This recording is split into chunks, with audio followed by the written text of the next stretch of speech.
Hello everyone. How's it going? Happy Wednesday. This is going to be my new normal streaming day. I've moved it from Tuesday to Wednesday. Same time, 6:30 p.m. Central. It's just a better time. I think it's good to separate the weekend a little bit more. And I'm usually not as busy on Wednesdays, as it turns out. Anyway, we're jumping back into Esoteric Ebb, so why don't we switch over to that? Alright. When we last left off, we were in the Drunk Sphinx, as we can see here. And I was contemplating, flirting with her, but I think it needed a 32 roll, which is not possible for me right now, so I'm gonna have to come back to this. The goal for this session is to get as far as we can on actually, getting the tea shop investigation underway. Oh, what's this? Child? Smarter Thengu, the goblin glances at you. Smarter? Snell? Don't cause any trouble. Okay. Snell motions for you both to leave the guy alone. One of your cousins? Something like that. As the two of you take a step away, Snell sighs. Smart is a notorious pickpocket. Don't let him get too close. You should learn from Smarter. Cool, he's a rogue like me. Snell shakes his head. No, look, I'm talking a real, actual, pathological kleptomania case. Can't keep his hands away from pockets type deal.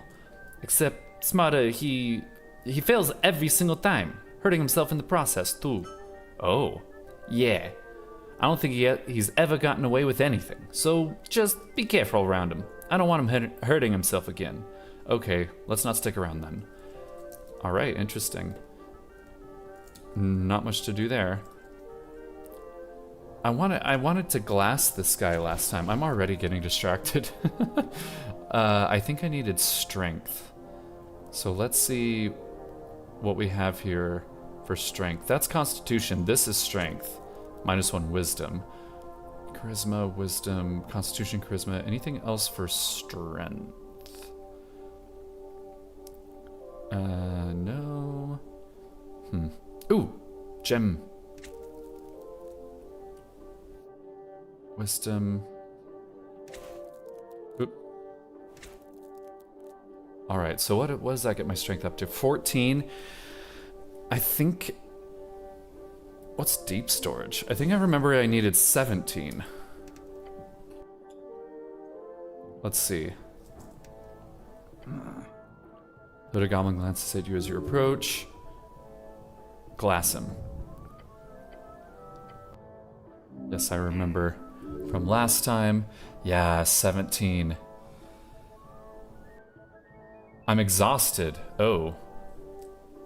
Oh, right. I need to find a place to sleep. Alright, so we've got to... It's almost... Well, it is nighttime. We need to wait till after midnight, though, I think, to talk to the guy. To get into the tea shop. I couldn't find the secret entrance. This is where that merman was, the merman landlord. The merman lord. Pretty sure there's a seagull here too. Okay, so...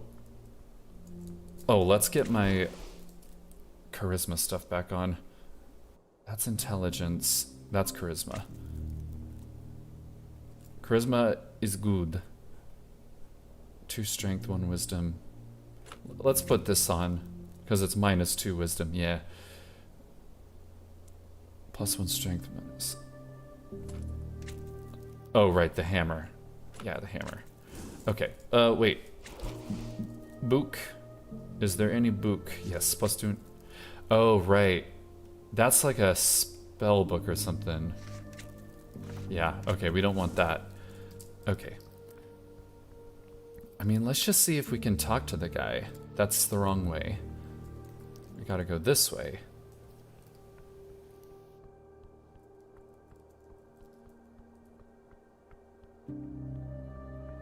And I need to find spells. Like, there's a bunch of spells I need to get, like talking to animals, and there's a few others. Being able to read stuff in other languages. Let's talk to her. The hooded woman cape flutters as an icy wind rushes through the Tolstad rise. Her eyes are locked with yours. Greetings. Hello. Her voice is emotionless and spoken from deep in her chest. The voice of a priestess. I am Chamar. I hail from the slopes of the mountain. She bows her head slowly. A golden horde servant. A human from Divinii Torum? Golden horde? Yes. I do not have time to talk much. I am in service of the ambassador. As you can imagine, I'm not here to socialize. What do you know about the tea shop? Nothing. I do not spend time on Tolstad. I'm here on business today, and I will leave soon. But I'm sorry for the destruction it wrought upon your city. Why are you staring at me so much?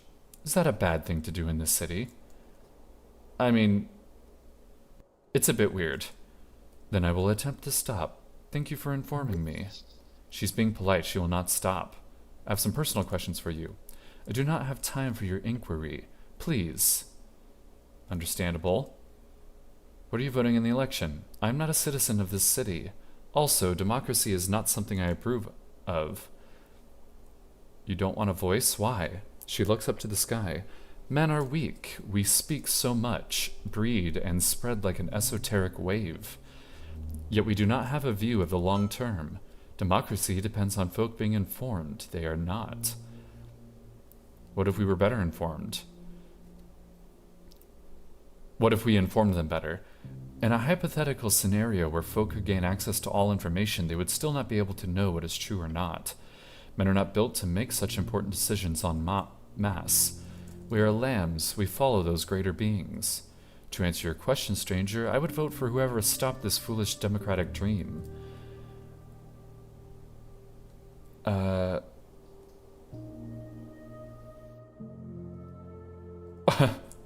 Once I am supreme ruler, god wizard of the city, I will do just that. Lofty ambitions for a mortal. Half of me is lofty, the rest is pure-blooded genius. You cannot be pure-blooded and half-breed at the same time, but I wish you luck in your journey. Right, goodbye. Alright, well that was interesting. I think I'm gonna be a dictator now. A god emperor. I can't go in yet.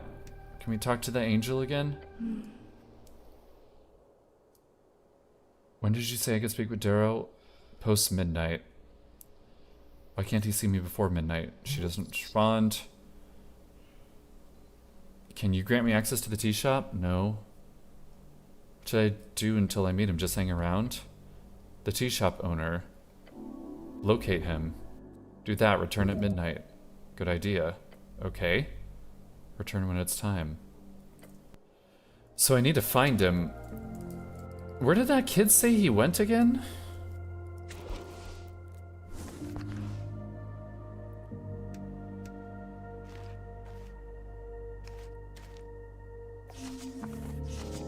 Spellbook. I don't have many spells yet.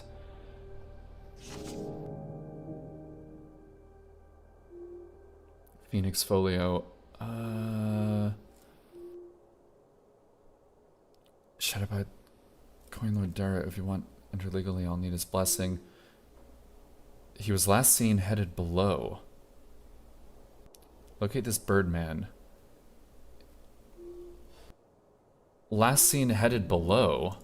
I mean, right, I remember I have to go down into the city, but I don't know where to find him. Or not the city, the, oh, that's creepy. Some eyes poking out of that window there.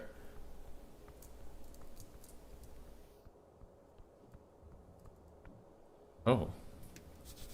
Sleeping for service, come back after midnight-ish. Lots of things to do after midnight. Alright, let's go. How do I get down there again? Oh. Oh, that guy's not new. Okay. What are these papers? Old faded posters nailed to the wall are unreadable. Your eyes land upon a series of papers nailed into a wooden facade. Getting out information to people. How do you do it? One possible way, papers nailed on random walls. You'd be surprised how effective it can be. Some of them are torn or unintelligible if you catch your attention. This seems illegal. Advertisements require strict approval from the government. Tear them down. Rip them up. Look at the old one saying grand opening. You can barely read the faded lettering in this ink-printed flyer. Grand opening of the Stubborn Sphinx Brewery and Commercial Tavern, served without riddles. Drunk with all charm. Pillar Crossing. Right, I was there. By the look of it, this tavern opened at least a year ago, maybe 2. Look at the flyer with the owl on it. S. Yalen and Sons, binders and lithographers. Everything from designing to engraving. Account, books, manufacturing, waterline. Okay. This place will fix your ruined spellbook. Right, the book place. Of course, I didn't think of that. Look at the poster with the faded green hammer. A sun-faded symbol covers most of this large poster. It's a hammer printed with green ink. Asgilists, those who share the plight of the common folk. Gather ye workers. Asgil said no gods above, no king below, only folk.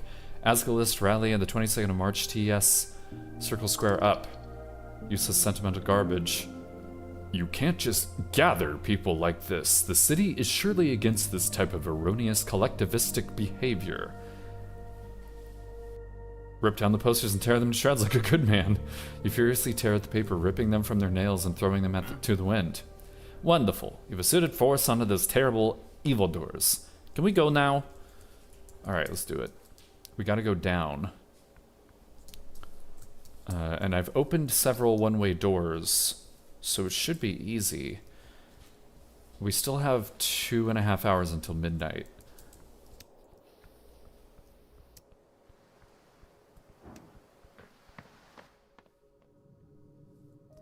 Okay. So I think we're going this way? No, this way. Right? Nope. It was this way. We gotta find the Birdman. I think I need to go back to the gator. Was there anything over here? There's something over there too. This is the tavern. Oh, this is the Sphinx Tavern. Oh, okay. Nice. I know how to get there easier now. If I can remember. This will be to the windmill thing, right? No, it's just to outside. I forgot that thing was there.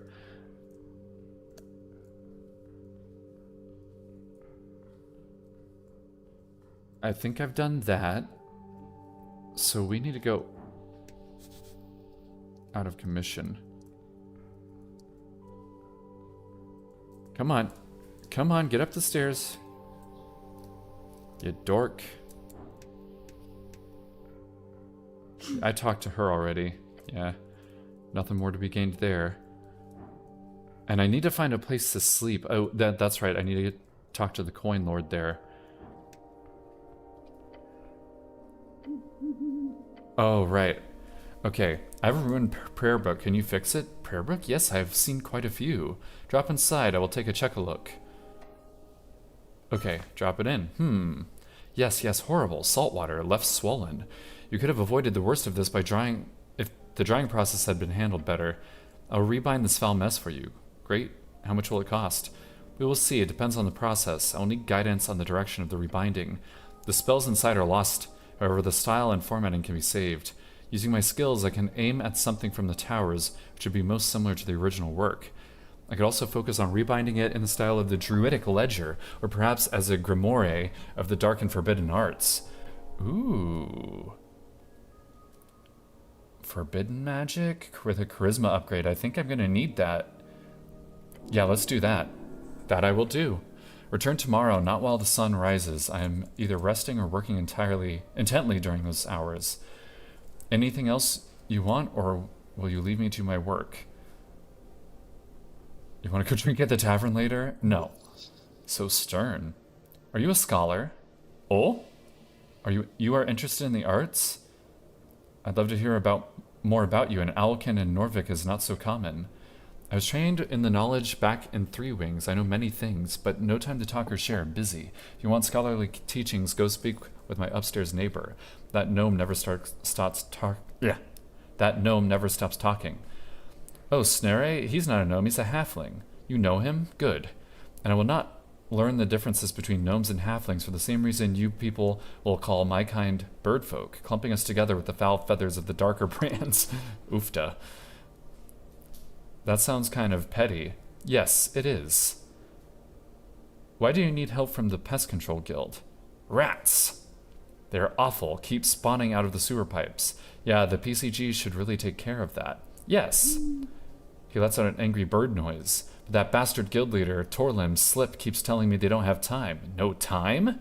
They have a dozen teams running around the city. No time. I've heard the big problem is that they cannot get anyone to do pest control missions at 1-star levels. The PCG has a ranking system based on the danger of any particular pest they handle. Right, of course. Rats would be a 1-star problem. The halfways. We haven't relied on the PCGs for years. They just don't have time for anything over a 2-star danger ranking. It's very annoying. I've looked into it, and the problem is the pest control teams that join the guild only take on 1-star missions for a couple of weeks. Then they quickly start focusing only on the higher paying tasks, and all the actual normal pests keep on spreading throughout the city. It's a ridiculously idiotic system. So while all the mimics and monsters keep getting slayed, nothing is done about these darn rats. Like, actually really inefficient. Entirely due to being a public thing, of course. Had it been privatized from the start. The bird takes a few breaths after his rant. Worst part, my nephew has a team himself, the White Doves they're called. And I've tried sending messages to him also, but he just says the same thing. Too busy, too busy. I could take a look at it. It does sound kind of like a quest. If you do, I would be very happy. The rats seem to come from the sewers connected with the city below. I could join the Pest Control Guild. The Owlman scoffs. Sure, and then you'd go take on all the big scary monsters that crawl up into the city, ignoring all the actual pests, just to get a payday. No way, I'd work my ass off trudging through the sewers catching rats for a barely nothing payout, all for the satisfaction of a hard day's work. Really? Yeah, I'm that good of a guy. Well, if everyone was like you, the city would be a better place. Tell me about your nephew. He calls himself Valerian Windrider, that is the Norvikian way of saying his name. He's also active within that Free Strider party, if you're interested in throwing a vote for one of my fellow Owlkin. He works with one of those filthy Yobus, which I'm not happy about. Oh, and a halfling, a cleric in fact, of the Fair Lady Church. I've heard of that church over in Housing, right? That's the one. I think they're connected with an orphanage. Alright, well good luck with that. Alright, so I have to come back later. I don't see a bird folk here. Let's see what this guy has to say. A tense scene. Oh, cleric, just in time. 4 young guys, each looking a bit nervous. Except the angry-looking blonde kid.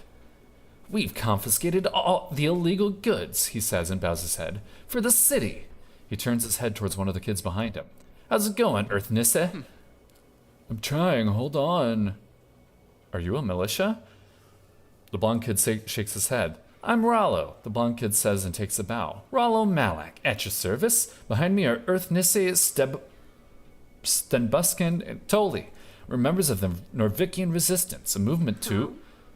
You're thieves! And ignorant book burners! The girl adjusts her spectacles and straightens her back. With all due respect, Mr. Cleric, she says, don't believe a word from these thugs. You notice 2 other girls behind her, a halfling and a dwarf. Both look at each other. Assholes. Be careful, it's an actual cleric. Thugs? Come on, Medissa. Really? Like the AY aren't just a bunch of ruffians? I've seen enough, the goblin whispers and sighs. Just activists clashing. Hello, everyone, I'm the cleric. Mention that I'm the cleric 10 times. That's a great achievement. They've stolen.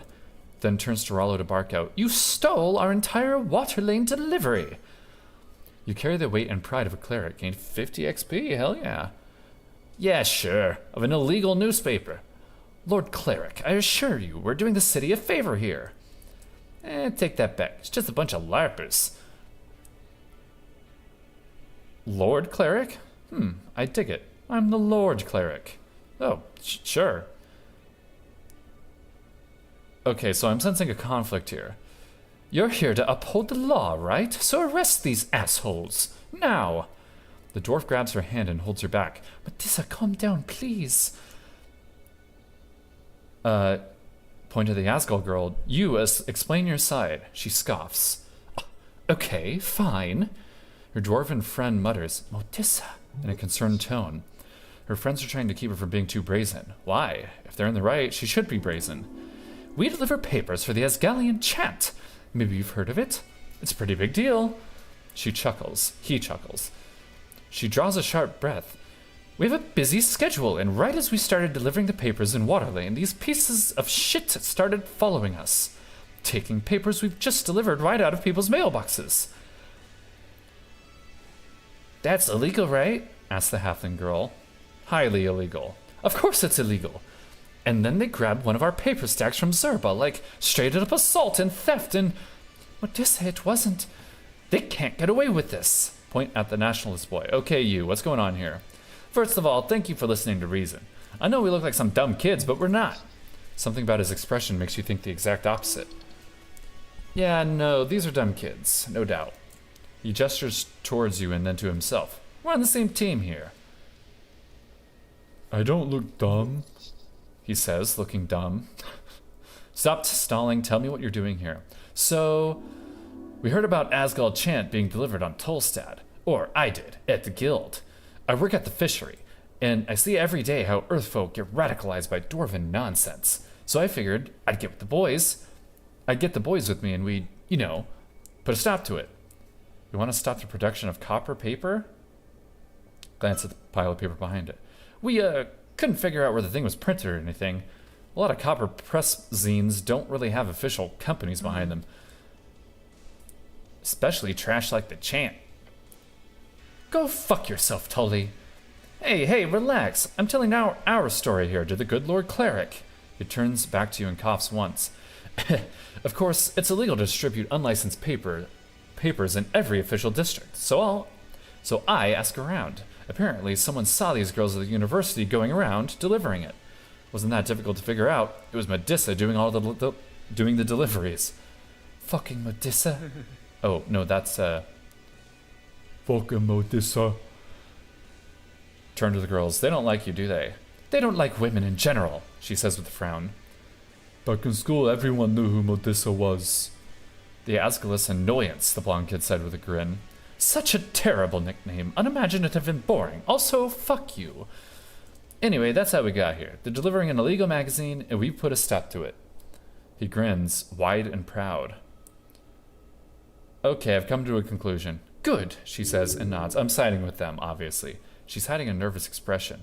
Great, good. He's outwardly very nervous.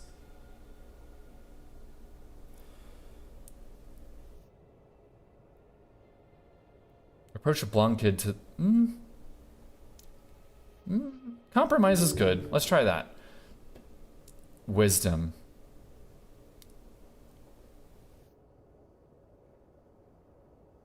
Nah.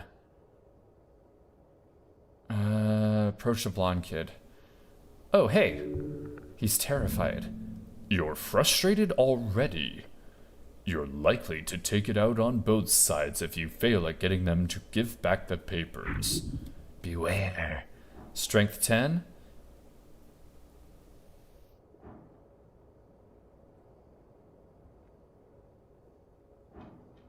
Tell him to give back the papers in a controlled and thoughtful manner. Oh, hell yeah. Puff out your chest. Take a deep breath. Place a hand on his shoulder. Your gloved hand grabs it firmly and he gives you a freaked out expression. Kid, give her back the papers. He mutters, trying to form an argument. No, stay quiet. He glares at you. Give back the papers. He glances away from you. You can see his mind working behind those wide eyes. Then he slowly nods. Young and dumb updated. Rollo snatches up the stack of papers and tosses them over to Matissa. She catches them with an oof, accompanied by a foul expression. Grumbling, the boys then leave Waterlane. Gods be damned. The three girls collect themselves for a second. Shit! Yeah, oh, wow. That was scary. Mr. Cleric, thanks. Yeah, thanks a lot. Great, now fuck off as well. Your cause is good, keep at it. I have been jumping between the Asgulus and the Freestriders. Will do. And if you want to help out, come by Simi's apartment at the Holes. As long as you're a friend, you'll be welcomed.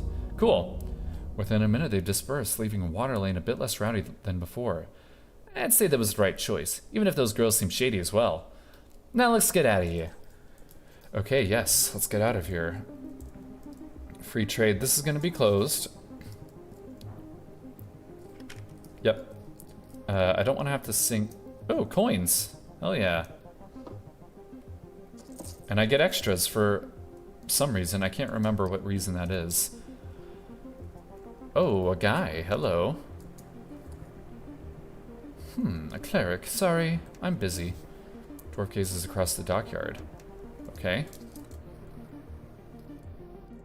We've talked to that guy already. It's very long-winded. I have to do a voice I don't like doing. I wish I could go down here.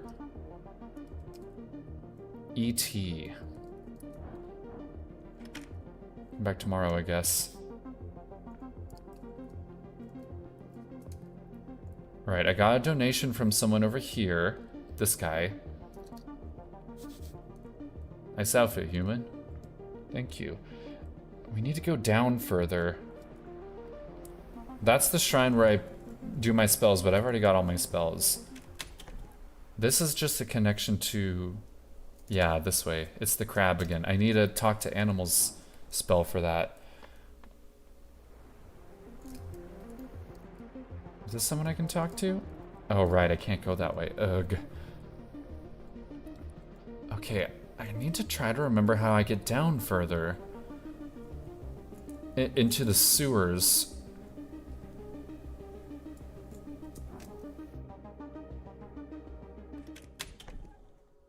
I think I remember. Yeah, I do remember. Ooh, whoa, whoopsie. Oh, wait, I saw a thingy. Yes, I have more thingies to do now. Young and dumb, take root. Yes, levels. It's interesting my mouse turns red. I wonder how it's doing that. Trouble brewing. Young women running around the streets, slinging Asgulus propaganda to unsuspecting citizens. Boys causing chaos in the name of some hapless magazine-inspired rebellion. This cannot be tolerated. It really can be. What? It can be tolerated. It's just some kids. That kind of looseness will bring order to its knees. It's all... The Asgul use did nothing to warrant such pushback. This era is one of communication, ideas, interchanged freely between a populace of free-minded thinkers, folk dreaming of an egalitarian potential. However, the problem lies with the unfortunates who break and sear Focarian thought with reckless unkindness. You must pray for them, beg of them, to please stop being so mean. Do you really think that would work? One can wish. Those boys might be unkempt and rough, but they are proud citizens of a great city.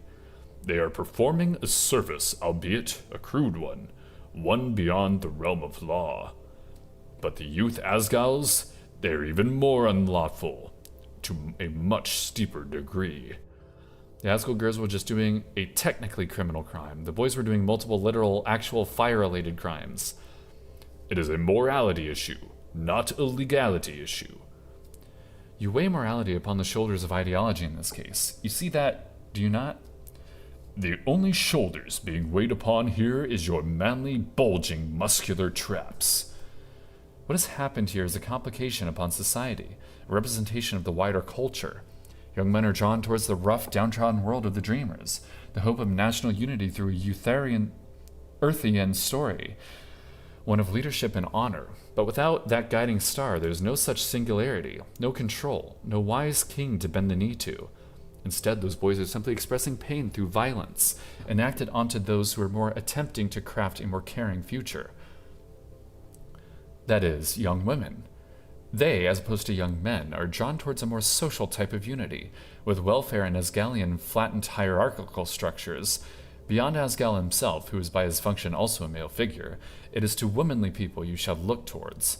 Lady Fair is one. The halfling god? Yes, Lady Fair, and those not. The walking god who gave everything to save her people. Her words are few, but spread far across the coast. Her church is quite active among Norvikian society, as an organization of charity, one open to all folk, no matter their origin. An egalitarian dream. This is why women, as harsh as it is to say, are simply more suited for Norvikian leadership. Lady Fair makes it clear. A house held by women stands any season. Okay, this is an interesting direction. But I want to lead in the future, and I'm not a woman. Does that mean you can bring wisdom? You can bring wisdom and goodness to the world as a man. What? Is that a typo? I don't think that B is supposed to be there. You can bring wisdom and goodness to the world as a man. But if a woman rises to the occasion, you must make an effort to enable her rise. There is something so powerful about dreams. Ideas spreading from man to woman, woman to man. But the Asgalian dream is not a blessing. It is a smile wrought in pain, a vision of 1,000 layers of intersected nets and labels, tingling every person, ensnaring them into oppressor or oppressed. And there is oppression. There are unfair hierarchies. The world is corrupt. But not fundamentally. If these boys are pushing back against Asgalism, that is only natural. It is an ideology which pushes a foundational belief that they are, naturally, oppressively superior. If a young man grows up in squalor, finding zero advantages from him being a man among patriarchs, nor any power from being a human, especially if he grows up with non-human clusters, something many of the poorest humans do. When he is unable to find a job at age 19 and has almost no political, societal, or economic power in his life, which dream do you think he would believe in? The one calling him to fight to reclaim what is his right? What is his by right? A good life as a future patriarch. Or the one calling him an oppressor? It does not call him an oppressor. That's an unfair reading. Asgalism is about systematic change. That young man is trapped in the same cycle of violence that all men find themselves, since the dawn of time, that he must fight, that he must be a patriarch to have that good life. Asgalism would lay the foundation that allows him to be free from those burdens. He would be free to find that job, that good life, with the same prospects as everyone else. That foundation is laid by raising women to the forefront, by allowing them to flatten our hierarchies and bring about a new world. I'm sure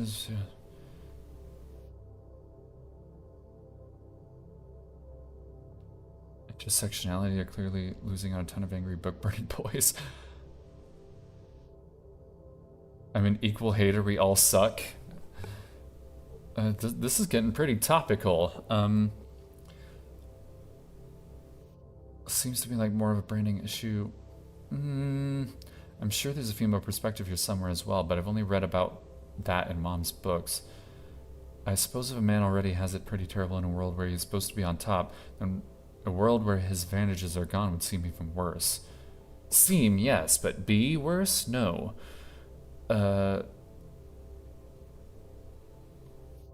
Look, I just want what's best for women, which would be a just and truly good something that I'm not smart enough to visualize. Be more confident. You know this well enough. You need to come to that realization. The one every boy reaches towards the late stages of their capitalistic, pubertistic and socialistic awakenings. That, no, not at all. It is only your placement you must understand. Figure out where you've planted these 2 feet of yours, and accept where your bones will begin their incessantly slowish grind into the pavement. Learn more. Steel yourself. Seek love. Be more. Suddenly understand gender. Nat 20, hell yeah. Oh, it is such a simple answer, huh? As you compare and contrast, as you break away the many specifics and biases and little intricacies that make each man a man and each woman a woman, what is left is but the souls of these folk, these creatures of biological realities and spiritual happenstances, each of them loving and holding and hating and screaming within Jor's arbitrary spectrum, within some neatly organized checkboxes on a governmental form, within the heart and genitalia of each young, virile, beastly person who struts across this artificial landscape. They think so much. They feel so much, both as one. They are, understand it. Men and women are innumerably more similar than they have ever been different. That's right. Any kind of statistical calculation or divinely attributed seance will always point in this exact direction. There are extremely minor divergences in the averages. These are negligible. The default man and the default woman are going to be, in every single way that matters on a broader scale, equal. Yeah, I figured that'd be the case. Sometimes, maybe. However, those minor differences on the average, they coagulate towards the extremes. What does that mean? If men are 1/1000th of a percent more... If men are 1/1000th of a percent more aggressive than women in the averages, that is nothing but an indication of this, the most violent people in society are all men. This means both of these following statements are fully true. Men and women are the same. Men and women are different in the extremes. And how does that affect reality exactly? In this way. Only in extreme cases does gender affect anything.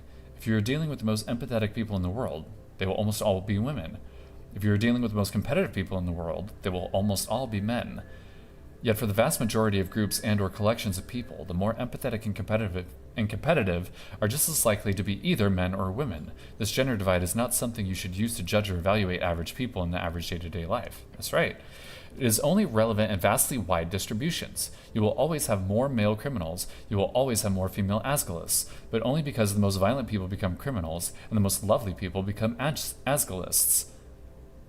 Something about that last part sounds incorrect. It is something to think about. Now, you must choose. What? Choose a side, as difficult as it might be. Well, no patriarchy. Lady Fair... What does feminine and masculine mean in this context? It means where the target land on Jor's gender spectrum. They will always be on one side of this esoterically decided middle point. If you disagree with that judgment, take it up with Jor. Or Yor? This is the probable outcome, yes. This is the probable outcome, yes, but do not always assume the gender placement of a target. The world is often more complicated than you initially imagine. I'm ready to make a decision. Do so. Stand tall. Do not be afraid. I pick Lady Fair. It is done. Feminine has entered into your body, your soul, your blood. Be kind to all. Be slightly less confused about gender. Okay, cool. Let's do the other one now. Why is this not a color?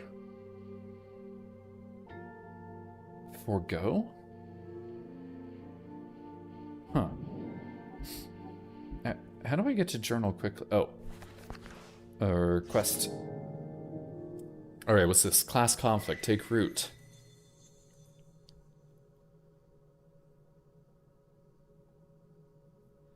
They must have realized by now. You're not just some government goon. You are. Of course not, I'm the cleric. That's right. The one and only Norvik's protector and hero of the downtrodden. The cleric. This is your calling, your duty, your life. Since you joined the Earthguard to make sense of this unruly life of yours, it is your calling. This is where you found your zealotry, your love for the city, your meaning in life. Those things, whatever you say, is not what your innards crave. Those things? The others. The job, the craving, the moving, the thinking. If you are thick, If you keep taking hits, if you get back up, even with the world upon your shoulders, suffrage, order, buildings, home, hierarchy, nothing natural, all fake. No, your body craves the real. Fresh meat, flowing water, green grass. A brute, a barbarian of Ascanii. This is what untangled the knot in your stomach, and so on. Tell me more about the Ascanii barbarian. Your skin is iron, your flesh is stone. As you crumble, you grow harder. You get back up. Ascanian barbarian, whenever you are at or below 25 HP, add an extra proficiency on all rolls. Tell me more about the cleric. With that name as your pride, you will keep going through divine sacred magic. The cleric, your healing spells are increased by an extra proficiency. Your heals can also be increased by your strength modifier instead of your wisdom modifier if it is higher. I want to stay the cleric. Yes. It is here. Choose the cleric. Oh, yes. Say it. I am the cleric. Earth be blessed. You are. Feel like you found yourself. Neat. Okay, cool.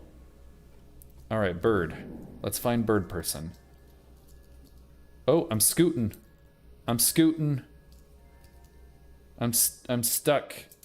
Game has bugged. I'll just... Okay, there we go. No longer scooting. What the hell? Simi. But after midnight, right? Yeah. And this is... RNA. I think I remember where I need to go. Which is... Oh, who is that? A hooded figure. Let's go over there. Come on, go faster.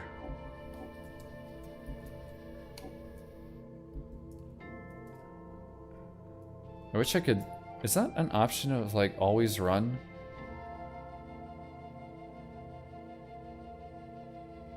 What is this? Oh, it's him explaining. Okay, it's the developer. Oh shit, fuck. Your muscles tense up. A face of iron appears from nothing. You hear the goblin say something to you. Dagger. He doesn't need to raise his voice. You know the gravity of the word. This creature visits death upon your door. Fight back. There's no time for introspection.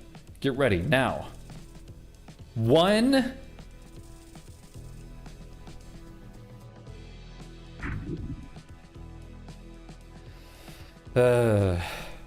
Blood pumping.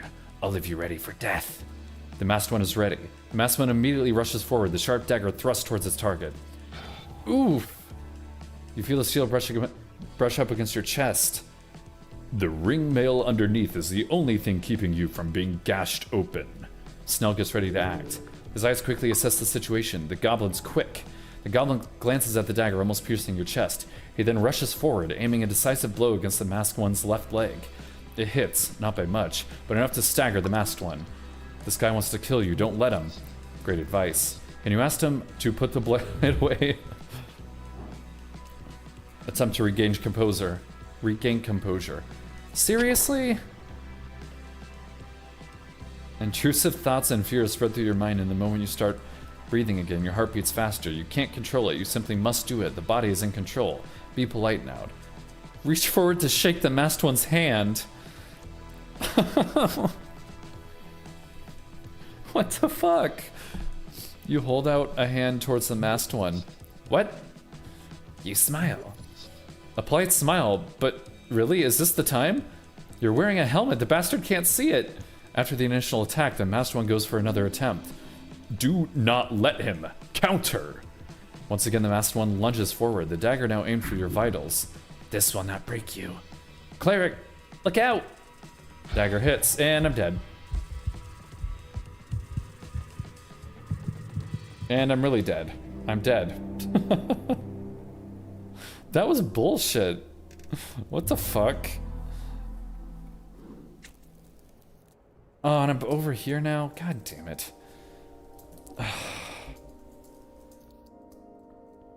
Whatever.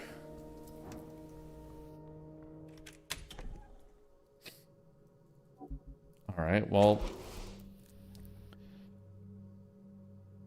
I guess I need strength and not wisdom, even though my constitution is good.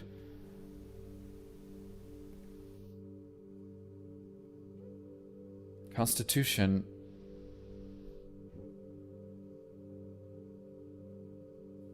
Strength. Okay. Wisdom. Apple stuff. Down this way.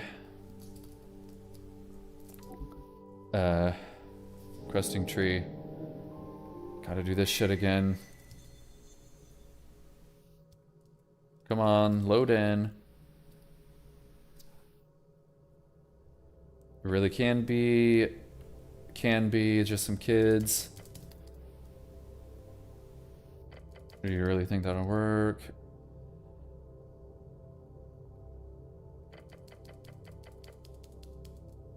Halfling god.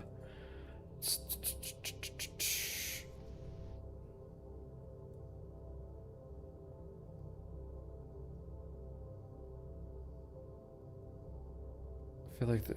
Wait, what did I pick last time? But I want to leave it in future, yeah. Okay. I'll be sure to save after this.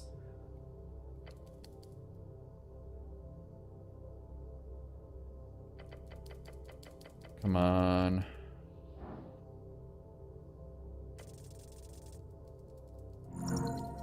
Yep. Alright. Cool.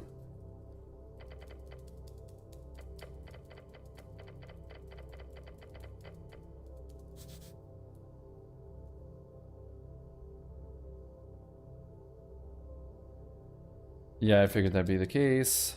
What does that mean? Come on.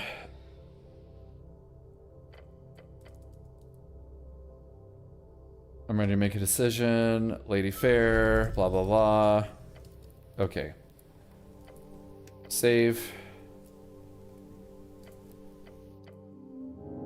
Do the other one quickly. This one was shorter, if I remember. Field clerical.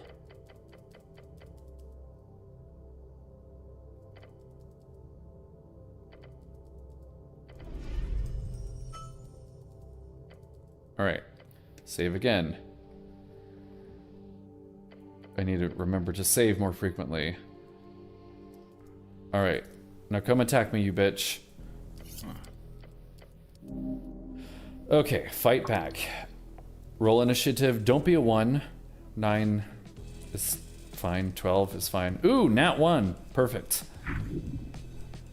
Blood pumping. All of you ready for death. Wants to kill you. Don't let him. Great advice. Put the blade away. Okay. Counterattack. +6. I've lost my composure. Why have I lost my composure?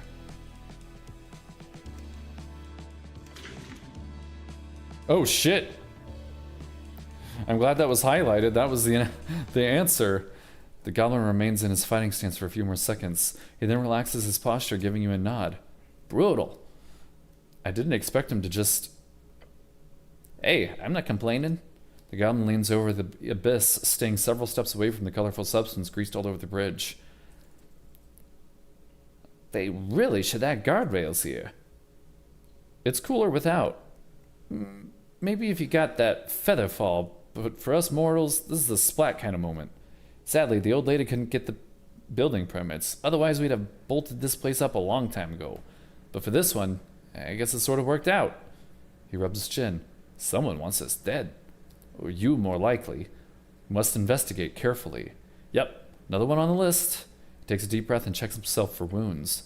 No one even got hurt. Ain't that a wonder? That mask was weird. Yep, gives me the creeps just thinking about it. Looked like some old ceremonial thing.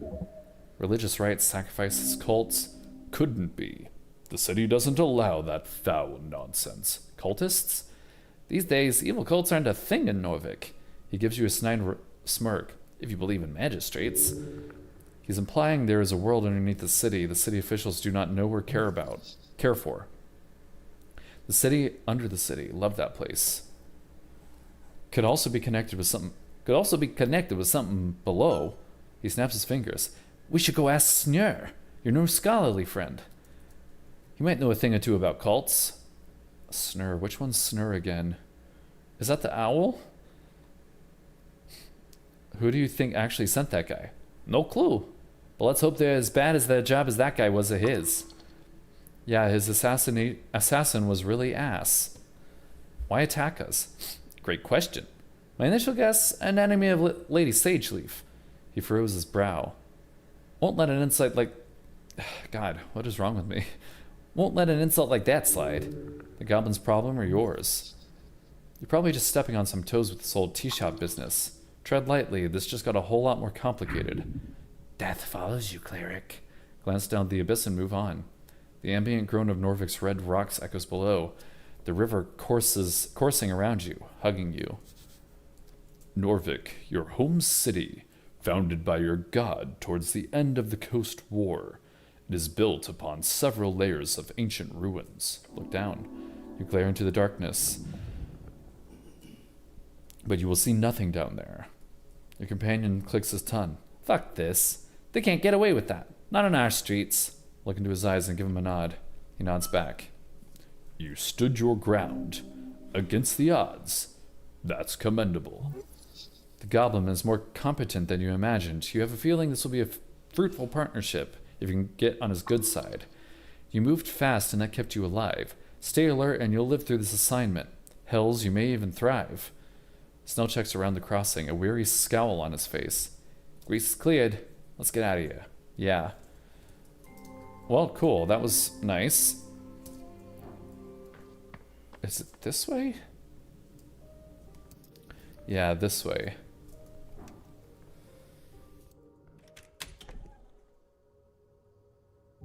Wait, hidden dialogue choices. This is the Undercity. To the sewers. Yeah. Alright. Lots of traps and stuff down here. I think I've already... No. This is the right way to the... Right. We went over here. Our gator friend is a book. Investigate. Esoteric book. At the end of this hallway is an alcove like any other. You see a book. It sits on a thin ledge. It does not have anything on the cover. Open the book. You flip open to a page, any page. You flip through multiple. They're all empty. You know what you're doing, cleric? Keep flipping. You keep flipping until you see text on a page. It says in a clean and steady handwriting, "What tome do you desire?" Huh? Yeah, this is cursed. Clearly, this is esoteric. You take out a quill. You remember a number of ancient tomes, books, letters, and various pieces of literature you could ask for. You scramble to remember the names of various books, letters, and various pieces of literature you've seen throughout your education. I only have one option? Try writing Norvikian Chants by Patriarch Pili. Your letters immediately fade from the page, but is replaced by another message that seemingly forms out of the same ink you used to write. Patriarch Pili? His books are found everywhere. But the closest copy? In the local lich house. Then the text quickly disappears. That's amazing. If it can locate any book, then it's like very, very useful. You get ready with your quill. Okay, let's see. What do I want here? I want spells.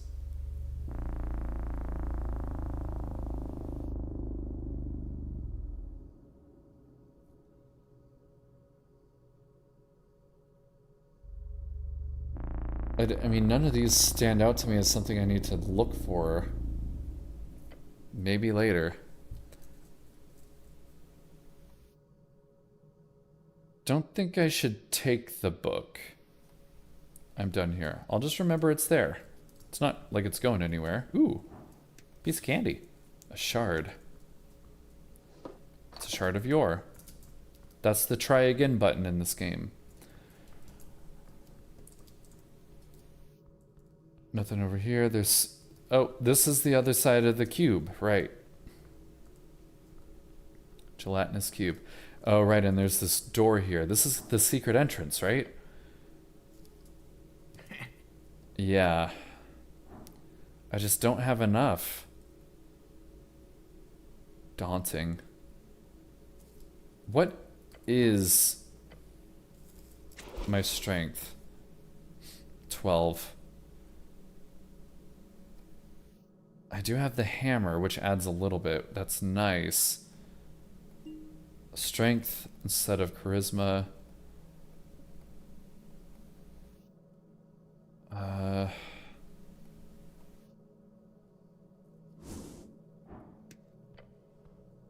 I guess I can try a couple times.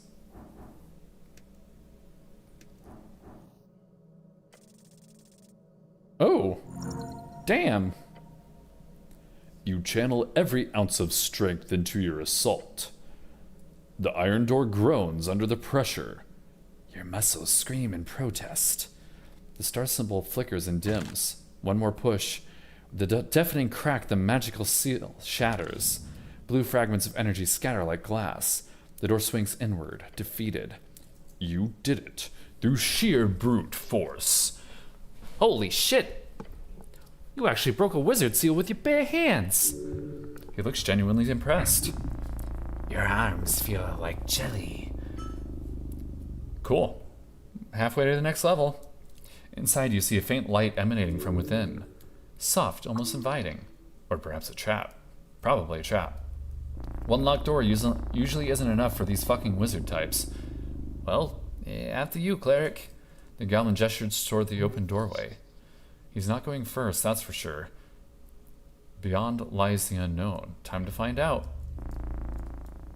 Ooh. This is pretty. Strange box. Monster manual, but most pages are ruined. You can hear the wind outside. An illusion, surely. A stack of cryptic books. Not a mimic. Yeah, sure. Okay. Let's see what the box is about. Arcane music box.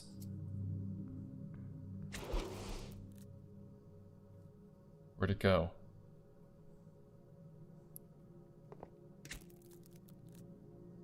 I could probably wear this. It's -2 charisma. Why would I want that? Let's engage with the pile of books. A stack of books sits crooked on the floor, half buried under layers of dust. The blue light from windows appears to land upon the surface and stick. One tome is clearly arcane. The cover bears ward marks that make your eyes itch. Doesn't seem like there's any danger here, right now at least. If you want to check out some books, go for it. I'll chill for a while. Okay, I need as much intelligence as possible. So we get rid of the gem and replace it with the letter. Anything else have intelligence? Wisdom. That's food. Alright. 12 plus 1, that should do it. And I've still got shards. Sweet. Not a nat 20, but still a 20. The words recognize your competence. They part like curtains. Once inside you find a treatise on sensory magic, illusions. Yes, please give me some spells.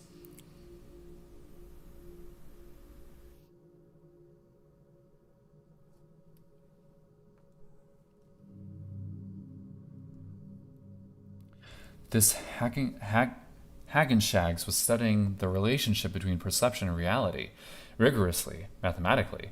Hundreds of pages of experiments of the mixing of illusion and divination. Looked over his results. He posits the mind does not receive reality, it constructs it. Each moment, your senses gather fragments, color, sound, pressure, heat. Then something deeper, something he calls the interpretive layer, assembles those fragments into a coherent world. Jesus. 1 second, I gotta check something.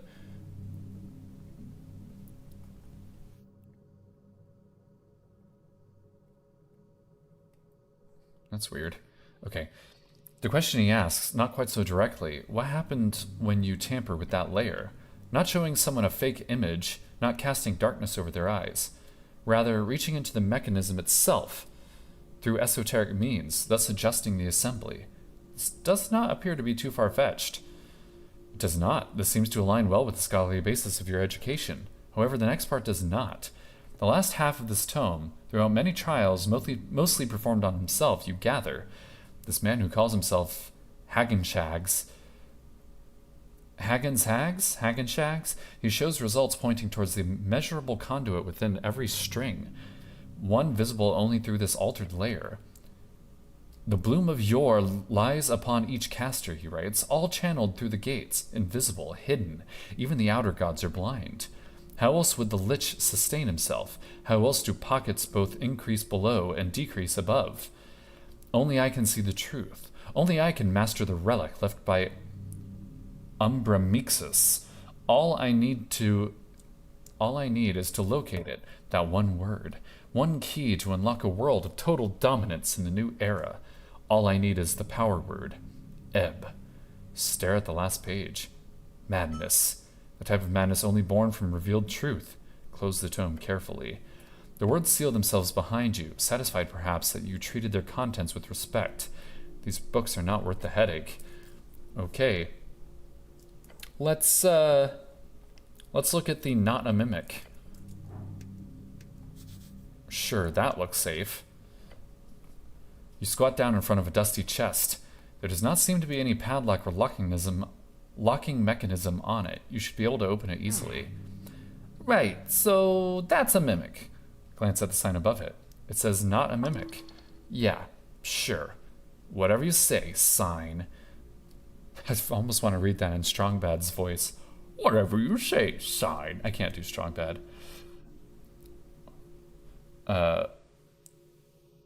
So the chest is a mimic, right? Mimics are difficult to spot, even at close range. Just be wary. The odds speak for it. All the common signifiers are there. Mimics are known to love the chest shape. Relatable. What? No, it was a joke. Be serious. This is a tense situation.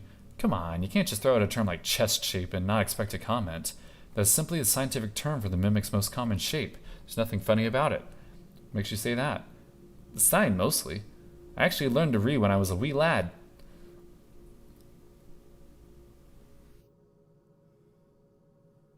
Are you making fun of me, Snell?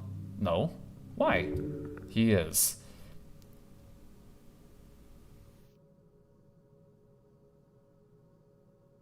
You're joking, I can tell. Oh, you can? Yes, I'm a master at reading people. A genius of our time. He blows some air out his nose. What should I do? Touching the chest will surely end poorly, so not that? Simply smash the crate. The mimic must be destroyed. Perhaps poke it from a distance. Mimics cannot be reasoned with, so perhaps avoiding the chest entirely might be a suitable option. I shouldn't touch the chest right now. Oh, come on. Let's just walk away. Yeah, it might be for the best, for once. I want to poke it. How do I poke it? Let's poke it. I mean, will this rod do anything? The tavern key. That's for the lair. What's this again? 10-foot light. What if I... Okay, okay. I saved. We'll see what happens.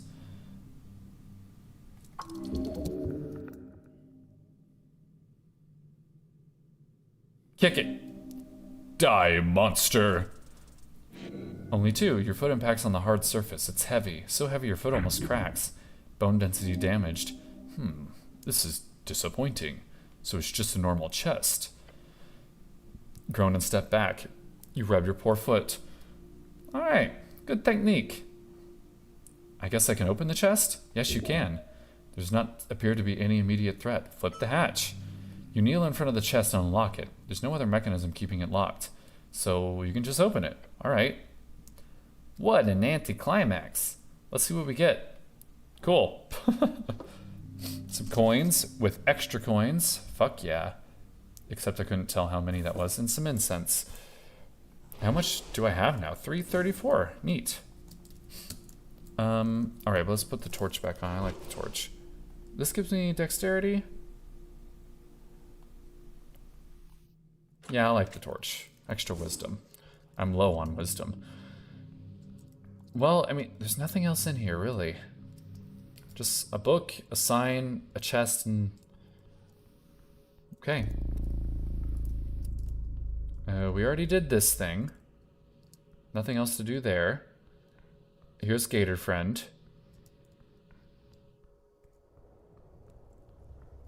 Wasn't that the secret passageway? Deep hunger. Quivers. Kraid greets human.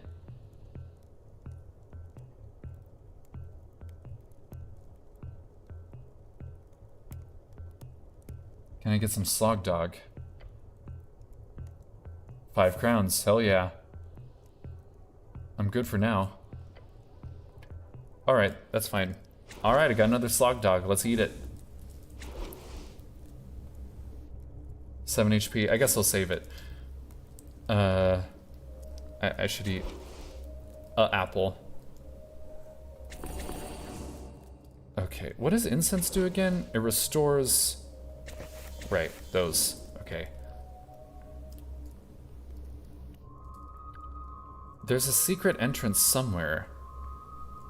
It's almost midnight. It's almost time to move along.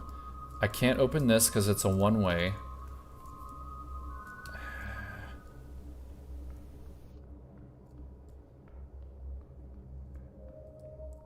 Pretty sure this is where I came from. That's a dead end. This was that trap with the paw. What's this way? Door I can't open? Something's over there. I guess we need to go down further.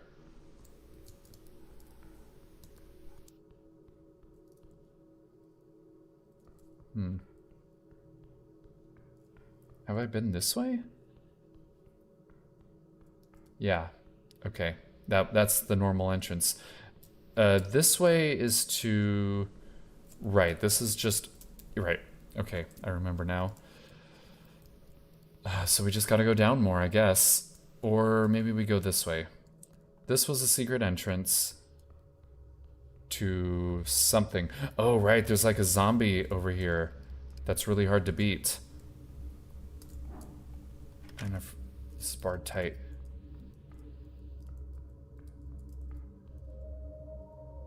Alright, quick save. Let's fight him. A horrid noise in the dark, moving, a mess of rusting iron and clattering bones, moving towards you. Oh, no, no, I hate the crypts. It calls to you. Roll initiative. 6, terrible, terrible roll. 19 for the fucking, of course. Incoming undead, it's set on killing you. No shit. Taking stilted steps towards you, the skeleton raises its sword hand. 9 damage, wow. Bone-chilling shriek emanates from the skull. You must defend yourself and smite this foul abomination. Too late to run away, but you gotta stay loose or this thing will cut you to pieces. The bones are outside of the body. They must return. Clearly any type of piercing or slashing damage would be near useless against this creature. Blunt force is what you need. Give him a hug.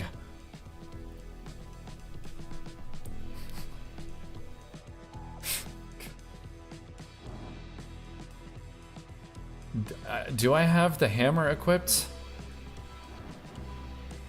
Punch the skeleton. Try to dodge. I do have good dexterity, I think. Cure my wounds. I can't do that one. Would hugging it help it in any way? No.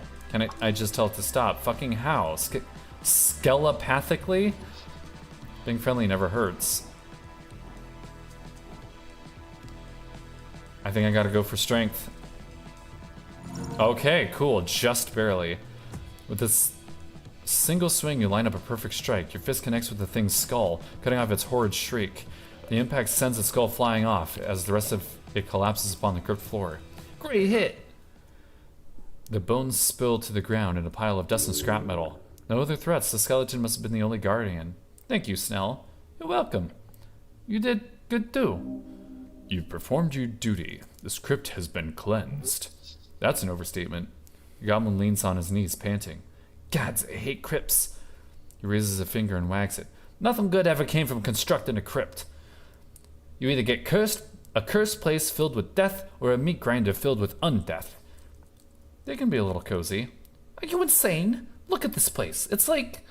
A bang from somewhere far away echoes down the hallway. The goblin jumps, a shiver down your spine.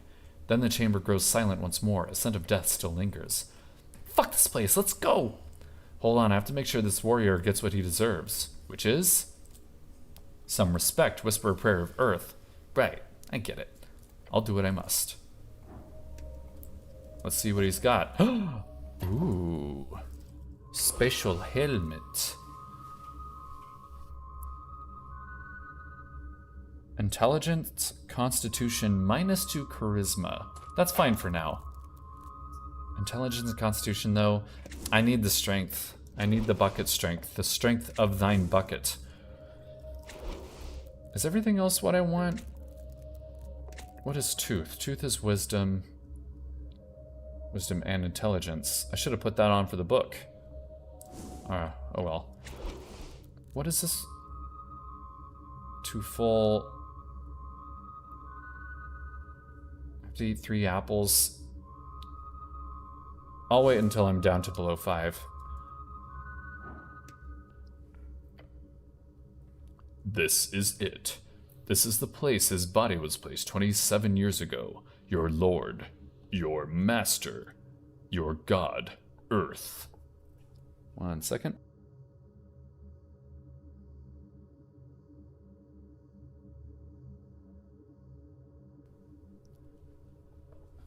Fallen and exhumed, like the city. Watch closely. This is how every divine dominion ends, with the cracking of an ugly tomb. This place is still holy, consecrated. Despite this, horrors still walk the grimy tiles. Earth's traces still linger here, as it should. Leave the sarcophagus. What is this? A mace? Hell yeah. Mace of Terror. You reach for the mace. It is cold. Colder than iron permits. The metal feels wrong. Got yourself a nice weapon, eh? Grip it hard. As your gloved hand wraps around the handle, a chill rolls up your arm. Not just cold. Watch out! Turn around. Nothing. Just the empty crypt. But, you good? The goblin looks concerned. Just look at the mace again. Glavik? You look down at the mace. It's ornate, well crafted. Yet, your body seems to fail when you hold it. Something is very, very wrong with it. What is it? Cursed? Did I just get cursed? No, it's there. Again. Shit, look out! The figure. In the periphery. Watching. Spin around. Nothing.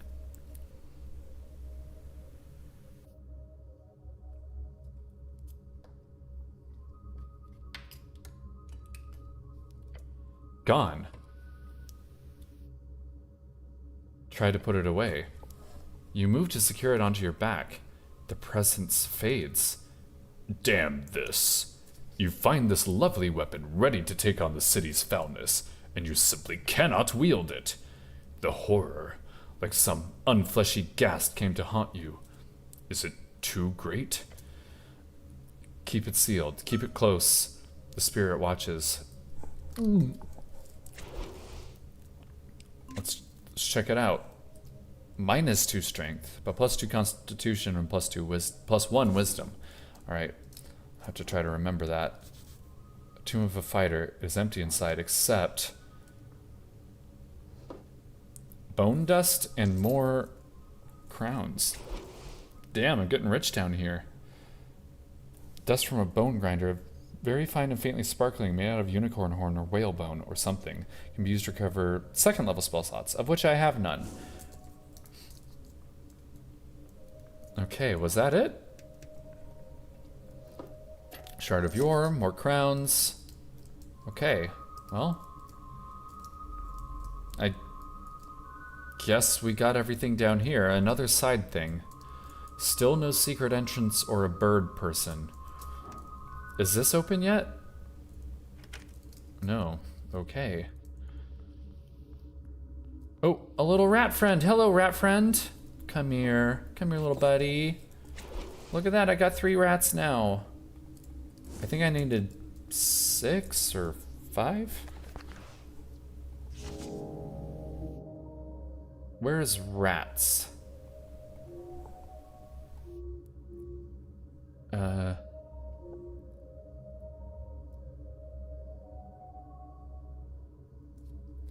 Kraid had encountered a human in yellow who was looking for a secret door to further below. Right.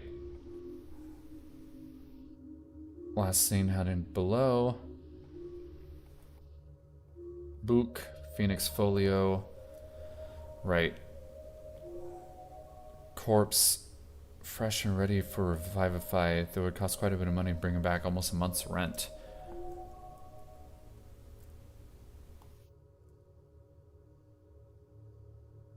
The horrific Crocalus Kraid seems to be working for Viscon in some capacity. The pale man must be a strange fellow to have such friends. Okay. Still looking for a secret entrance. This is the entrance to this... Oh. Oh, this place is... Right. Beware monsters. Okay, so she's just letting me in now. This... I haven't been here before. Lord Pooh. Among the tangled mess of vines and mossy rocks, you see the thick roots of a bracken tree. They crack open the walls and ceilings of this half-dwarven, half-anticipalian chamber. It spreads like a 1,000-footed spider, the natural retaking the artifact. Artificial. It is beautiful. Hello? The tree does not respond. Alas, I don't think it's got a mouth. Or a brain. I guess you could talk to it with some magic. Then again, I'm no expert. Look beyond the roots. They are thick and create a vast, tight forest. There might be something there, hidden beyond the wall of roots, but you're not sure. Touch the roots. There's soft on the surface, a layer of moss. More or less. The roots go deeper, much, much deeper. Should I break down these? I should.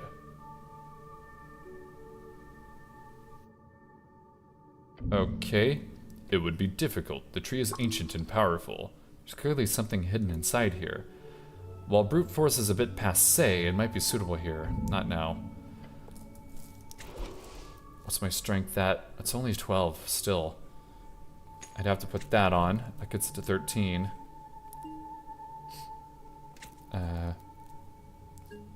That gets it to 14. Does rat friend help? No.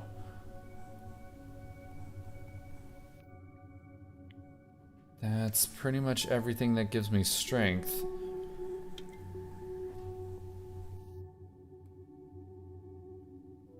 Yeah. Oh, wait, this is for 3. Oh, I've only got 1 of them. I'll just eat 3 apples. Yeah, I don't want to break down those roots. Ooh, a shard. Nice. Okay, so something's this way. Ooh, another rat friend. Hello. Gimme, rat friend. It's a green rat. What is this guy? Where is he?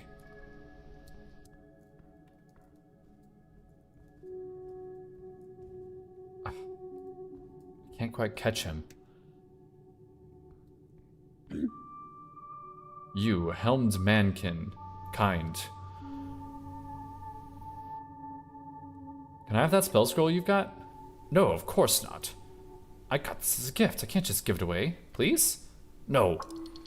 Just take it then. Leave the convo, sneak up on her, and snatch it. Only suckers ask for things. That would be stealing. Yes, it would. It would be wrong. Oh yes, so wrong, so bad. Let's do it. Okay. Okay. Okay. I defeated the skeleton in the crypts. You did? Well, she looks you up and down. I'm impressed. Less for us to worry about. Yes. I have some questions about the day of the tea shop explosion. I felt a slight rumble in the earth. It was down here, guarding the roots. So nothing out of the ordinary? Nothing I have to tell you, human. We've seen a man in yellow pass by here. She grunts. Is that a yes? I did. Alright, cool. Cool. We're getting somewhere. Are you looking for this man? Yes. Yeah, well, clearly. The bugbear shows you a deep frown and says, if you see him, stick a knife through his heart for me. Wait, why? I saw him approaching from the pillar chamber. Told him to step away from halfway turf. But that bastard, he cast a spell on me. That's awful. No, I was weak. I saw him approaching. He wore an ugly yellow robe. Then he said a few words, and I suddenly happily followed him to pass. A charm of some kind. I was helpless, like a kitten. Gods, I hate kittens. You can fix her. I'll avenge your honor, I swear. Okay? You must find this man and punish him. That way you can earn her respect. Do what you want, I don't care. She actually kinda does.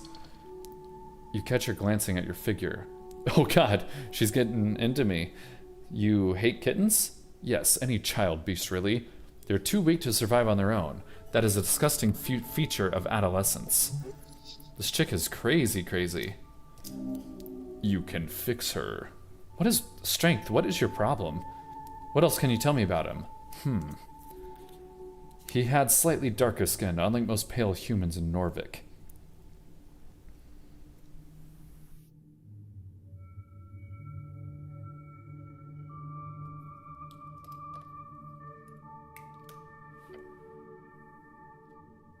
He carried a backpack and several things, tools.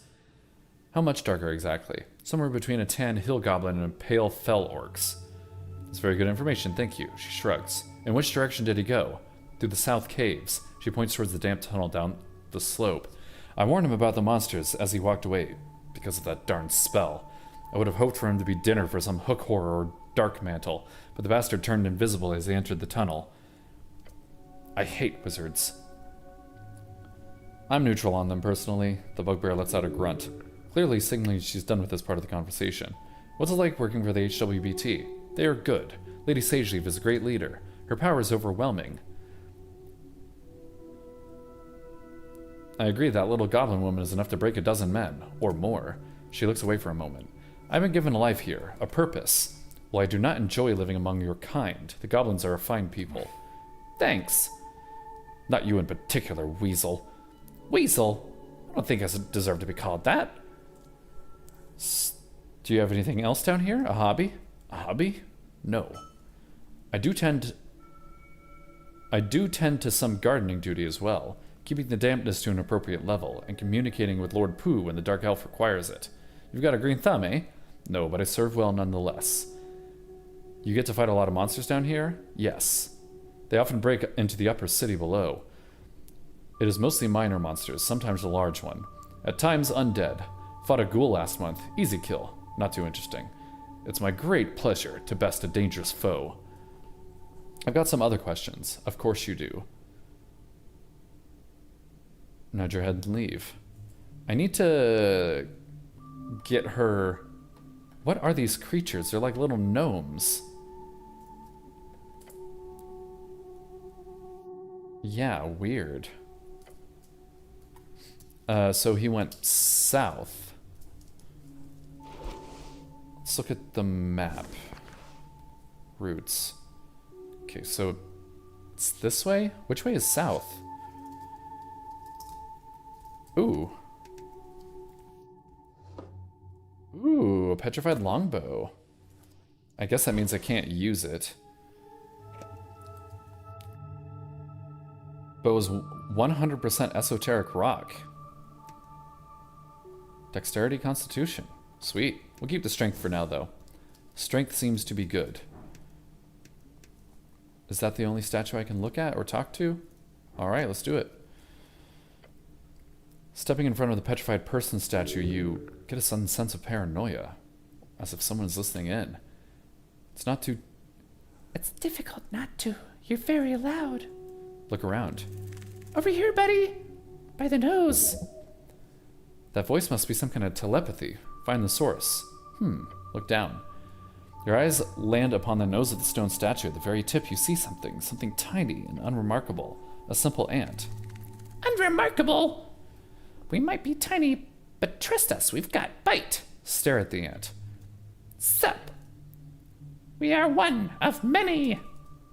Okay, I'm not doing that voice anymore. Freaking great to meet with you, buddy. Smash it.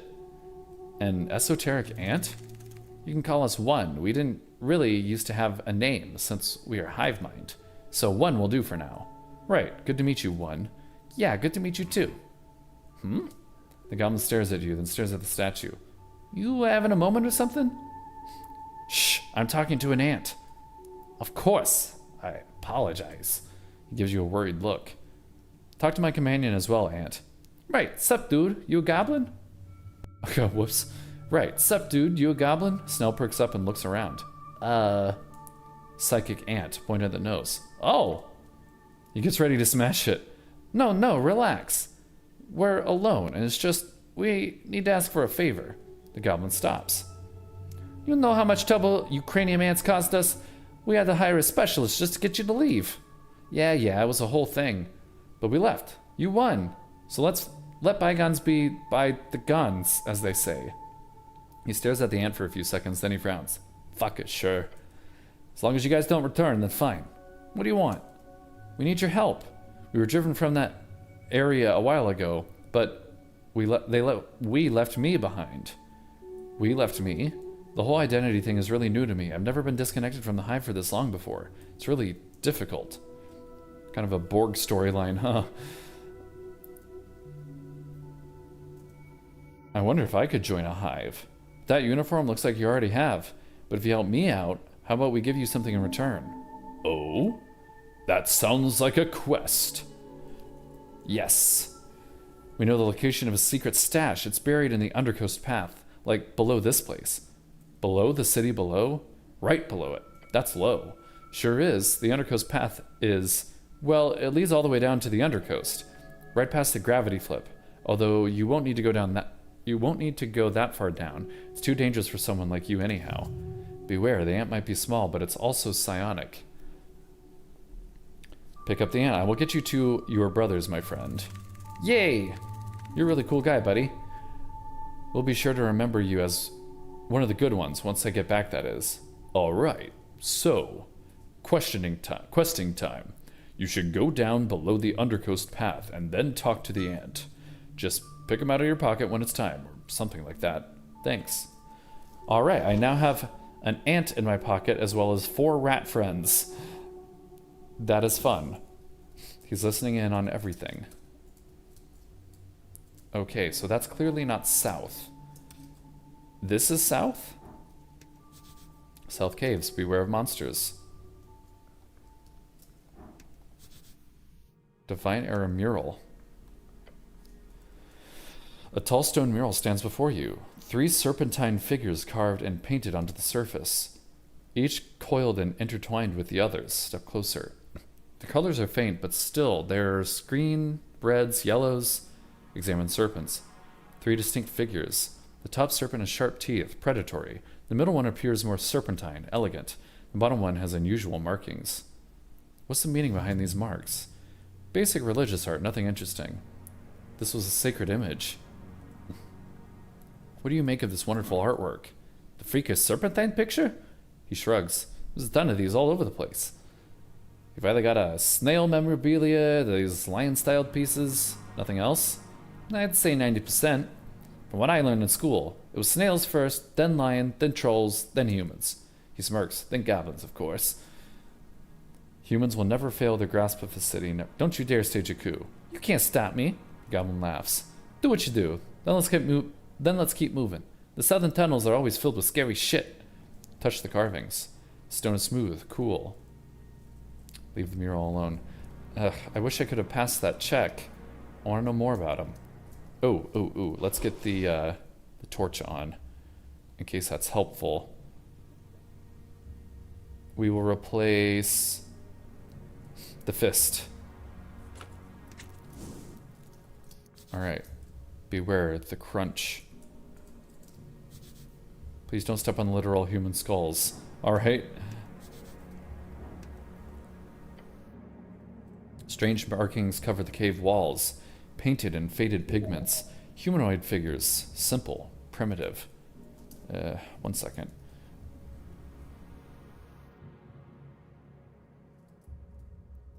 Examine the paintings. You step closer to inspect them. Crude stick figures with circular heads. DC 19. Count the figures. You scan across the walls. 3 distinct figures, each a unique design. These look human. They do. Humanoid, at least. 2 arms, 2 legs, round head. But the style is too simple to determine the species. Snow, you people ever make art like this? Goblins? He laughs. We weren't even on this continent when these were made. I guess it'd be pre-fade, maybe? Fascinating, but I should move on. How to get intelligence up. That's -1 intelligence. I wish I could, like, sort. I guess I can filter. That's +1 intelligence. I guess we'll replace that. That's +1 intelligence. We'll replace that, and that's 3. Can I get it any higher? No. Okay. We'll just try a couple times. We've got your... Ooh. Fuck. Alright, cool. You study the figures carefully. The pigments, the style, the preservation. It's not white mane or snail folk in origin. These paintings predate all of them. Before snail folk? Yes. Before the Fade era, at the earliest, these should be dated to the early Gate Wars, long before recorded human history. They do look quite alien. What are these creatures supposed to be, even? They could be depictions of a forgotten beast of yore, a folk type or higher being connected with yore. Though the less exciting answer would be these are rare aberrations depicted by whatever people inhabited Ascon before the Tolincatl. I should document this. Move on. You already are. Look down at your hands. Pencil in hand, you see a scribble depicting these 3 figures along with all the strange lettering. Didn't know you went out, connoisseur cleric. Your companion says, looking over your sketches. Which one of the 3 do you like the most? Well, if you get out of my way, I could look at this one. But I think I like number 2 the best, the middle one. Why? The head design looks neat, like a singular focus inside the mind of an alien god. Looks spicy? 6 arms. I wish I had 6 arms. The goblin laughs at your justification. I can see that. I'll pick the same. Right, put away your sketches and leave. Alright. Put this back on. Oh. Loot there. Loot here. Let's make sure we have strength. Key items. Literature. Weaponry. Dexterity, constitution.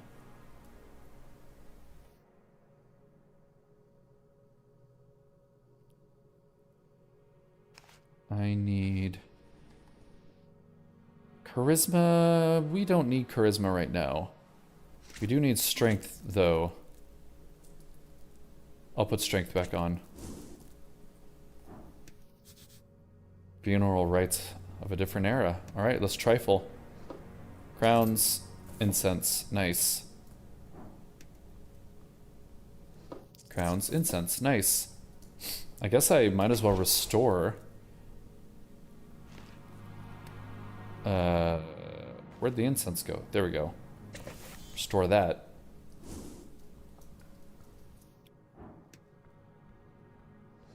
And more bone dust. Neat.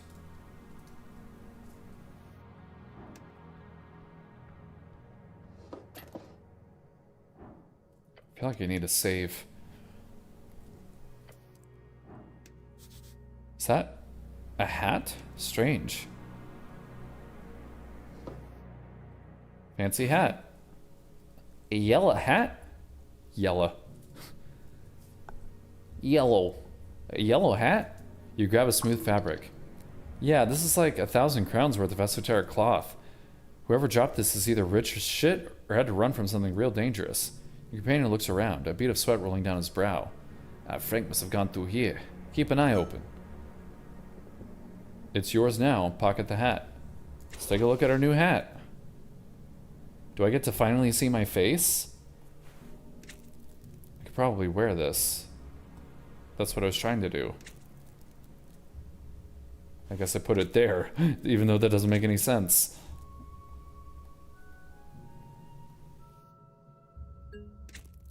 Why does that make a noise? Huh. There's an undead. Oh god, another maze. Ooh! A sinking feeling appears to your right. Your gut. It falters. Goblin jolts to the side. Cleric, this... Oh shit, what is this thing? Some kind of beaked creature. Oh no. Here we go. It's not that bad. Oh fuck. Now it is bad. One of the stalagmites has sprouted in a particularly nasty looking maw. How did I not notice that thing? It was hidden perfectly. Excuses. An ambush! The goblin attempts to spring into action, but he's just too late. Flung around the shadows of the cavern comes a long tendril. It flies towards you like a ballista firing a long fleshy snake. In an instant, it's wrapped around. Huh? You're everything. Damn it. Oof. It tightens its grip and flails you around. Your ankle is crushed. Scream and wriggle. But then the tentacle pulls back, dragging you, flinging you against the rock and rock. Grab something. Don't let it... The roper has you. Its tendril... Roper? Like Mr. Roper? Fastened like a lockjaw around your entire leg, as it attempts to pull you towards its maw, dragging you in like a fisherman with a thick catch on his hook. Now it's not the time for a simile. A monster. Punch it! Once you get control of your muscles again, that is. Is there really nothing I can do here? Pray. No, time to react. Be surprised. What? You're prey. Shit! Shit! Your companion rushes into action, taking out his sling. Try to grab something. Grab what? The ground. I don't know. He takes a swing and fires off a bullet in this direction, striking right at its center of mass. But the bullet just bounces off, and it lets out a horrendous hiss. Balls! The tendril pulls you closer, but it clearly finds you too difficult with all the struggling, so it slams you to the ground, almost killing me. Bones broken, loosely dangling. If you don't have anything good to say nothing, okay? No way, you're not getting anywhere near that maw. Slither like your life depends on it, because it does. Can I do this? Okay, that's helpful. I can't cast that. There's still a chance, find an opportunity. You're feeling sick. Break free. Slither! Alright, cool. You spasm harder. Each loosens the grip of the beast. Following the violent fling, you kick and flail and rotate and dance like a beautiful dance imitating a fish on land. Great simile. Shut up! With a final violent limb toss, the tentacle actually loosens up quite a bit. That should make it easier? It grips even harder. The goblin rushes up to you and yells, "Let go!" He struggles against the tendril in frantic attempt to save you. The goblin's bravery is admirable. Make use of it. The roper keeps dragging you closer and closer to its chomping maw. You glance towards it, seeing the thousands of razor-like teeth almost extending towards you. You can handle one bite, right? Warning. Ouch. Now I play the Did I Die game. Guess not. Alright. An intense pain causes your senses to shut down. Cleric, fight! Fight, you bastard! You have one chance. Break loose now or get swallowed. Listen to the goblin. Fight! Fight! This is it. Okay. Well, at least it's a 6. Alright. With a deep, animalistic groan, you push yourself to the limit. This is not supposed to be Snell. your body in a fight against this rubbery appendix of despair. No more. Break loose for real. You get a hold of it as it slithers around your leg, and you rip it to shreds. The beast shrieks as its tentacles is left broken by your incredible display of power. You are free. One last breath. This is the end. The beast will be felled. Snell gives you a nod as he twirls one last bullet with his sling. With a loud snap, he fires it. The echo dances around the cavern, ringing in your ears, along with the horrific screeching of the roper, as the bullet hits it straight in the large, unblinking eye. Gotcha! It shrieks and pulls back. The terrible noise disappears into the abyss. Tentacles writhing, the roper blindly flees. In its panic, it runs right over the edge. Begin breathing again. Right over the edge of what? Goblin, short and green, got claws and fangs, little monsters. They've got 3 tribes in Norvik and are considered somewhat civilized. Begin breathing again. You fill your lungs with air. Your knees are weak. Gollum leans on his knees and groans. That was tight, but, well done. You too. Great job, Snell. Give him a thumbs up.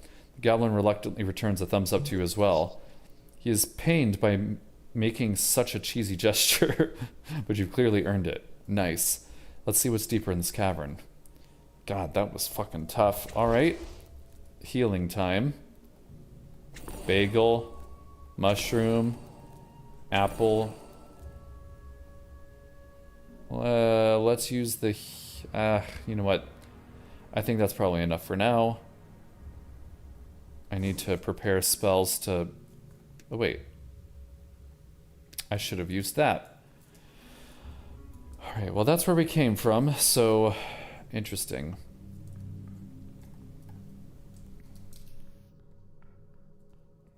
Nothing over here. Let's take a look at that undead guy.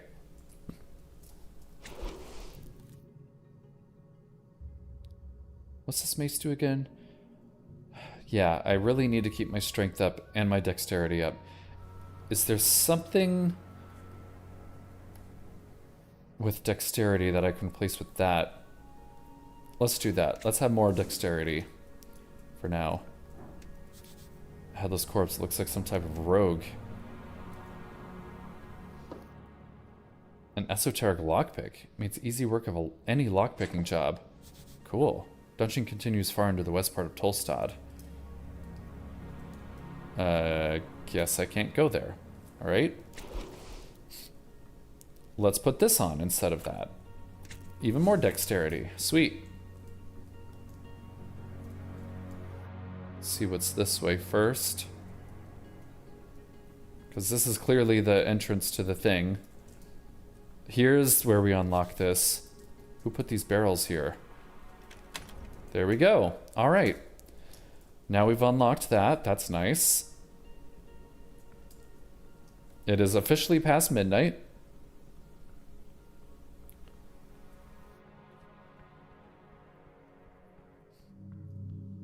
I should probably do a short rest, because I am exhausted before we do this part.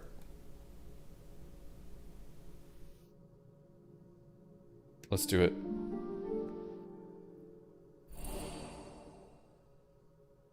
Okay. And I lowered exhaustion by 1 level. That's good enough for now. And I managed to restore a first level spell slot. Sweet.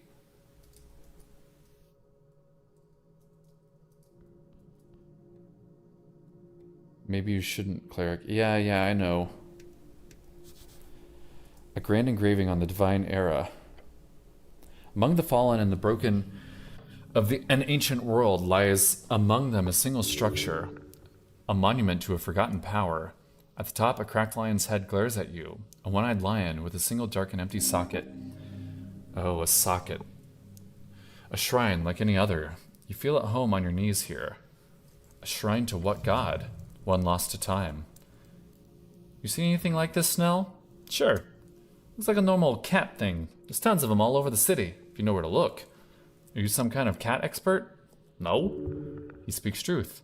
Hard to tell exactly what's going on here, due to the rubble and the dust. You could try investigating it more closely, but remember, the White Names are famous for their traps. You know, like that fiery hallway you barely survived. So be careful. Does it work? You may prepare spells here, yes. There's a connection to divinity. Alright, step closer.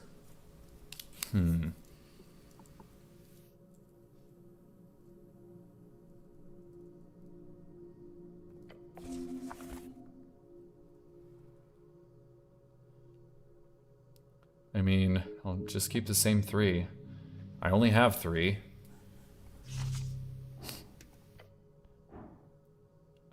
What is that light from the ceiling? It's an illusion. Do not mind it. It's absolutely not the sun. Intelligence. Booyah. Even with the -1. Your gloved hand glides over the markings on the front of the shrine. There's nothing there inside the stone. And there's something there inside the stone, and it's text. Tracing your fingers, you realize something is written, faintly, scrubbed down over centuries into the surface of the shrine. It says, El oro roja vigila tus logros. Take a step back and mumble it to yourself. The red eye watches over you. Does that mean anything? Probably. They wouldn't just write that on the shrine for no reason. He shrugs. Yeah, they honestly might have, but who knows? You glance upward at the lion's head, the eye socket, perfectly sized for a gemstone. This is obviously a secret you would be able to trigger in case you insert the correct gemstone. Look at the eye socket.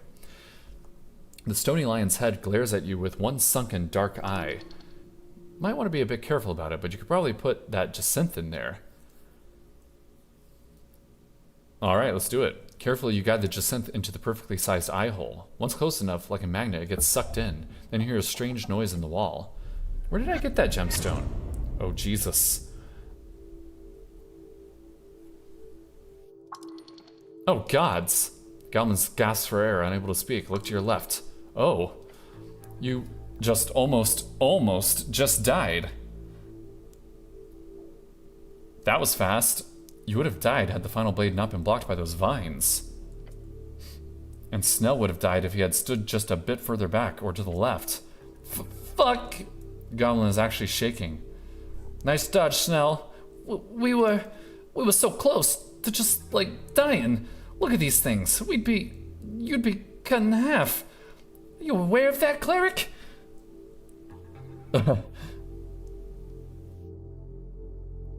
No, real men don't process emotions like that. I see. You're a stoic, then. All real men are. Of course, feelings don't faze me. I feel a bit faint. You sure? You look a little... With a brash crack, the front of the shrine pops out of place. The goblin jumps. A deep rumbling voice echoes through the chamber as the lion's skull begins floating out of the shrine, along with the ghostly halberd. El vigilante rojo de crin blanca castigara tu... Oh, God.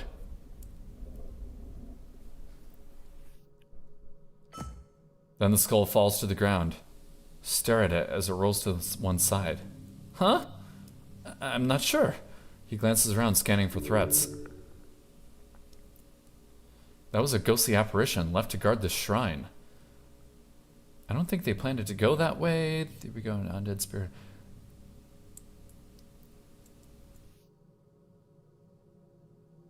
Feel proud. Huzzah.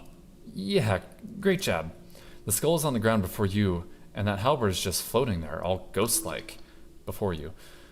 Loot them, come on. I guess I'll check them out. Yeah, let's loot. You kneel down to look at the cat-like skull on the ground. What's your thought on this, Snell? My head's as empty as that skull, cleric. Can we go? Hello? No response. Okay, I'll leave you to it. Can't trifle. Ghostly halberd. Trifle. Neat. Guess we'll put it there. Ooh, it's a weapon. I gotta put something there in its place. That was a good gemstone, though. I liked the... Let's see if it opens now. Okay. So... Incense, cool. Well, what was the point of this? Okay, then. Nothing. I just lost my gemstone that I liked. Alright, that's fine. We'll put something else on. Something good. I guess more dexterity couldn't hurt. Is there a weapon that gives me dexterity? The bow. Let's get it all the way up to 20. Why not?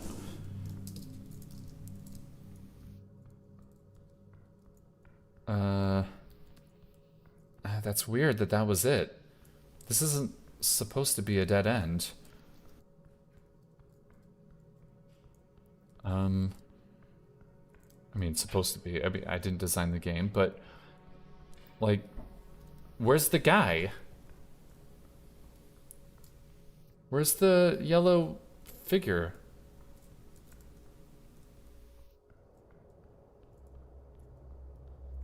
Here's Crate?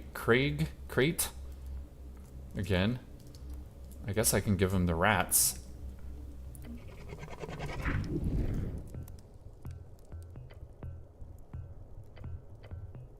Five of them. 5 rats.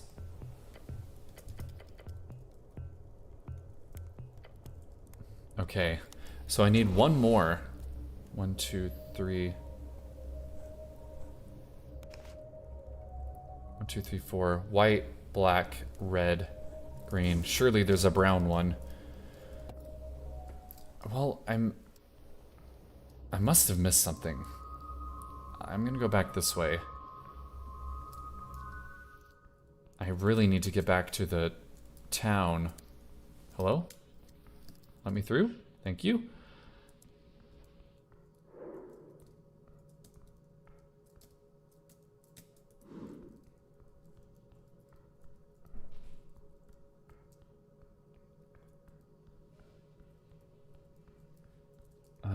I guess we go back this way.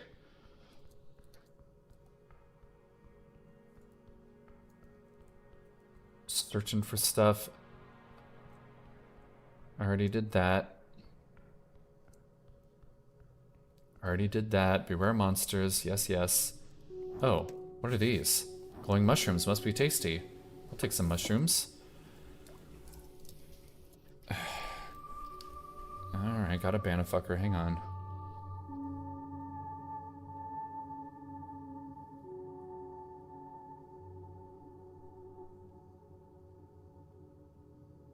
Stupid bots. Bad bot. Okay, let's see. Oh, where'd she go?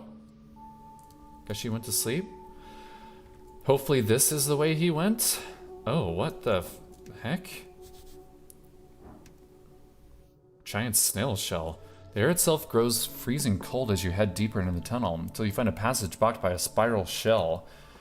Its massive unit of a hail snail. It fills the entire eastern passage. Holy hells. That's one thick snail.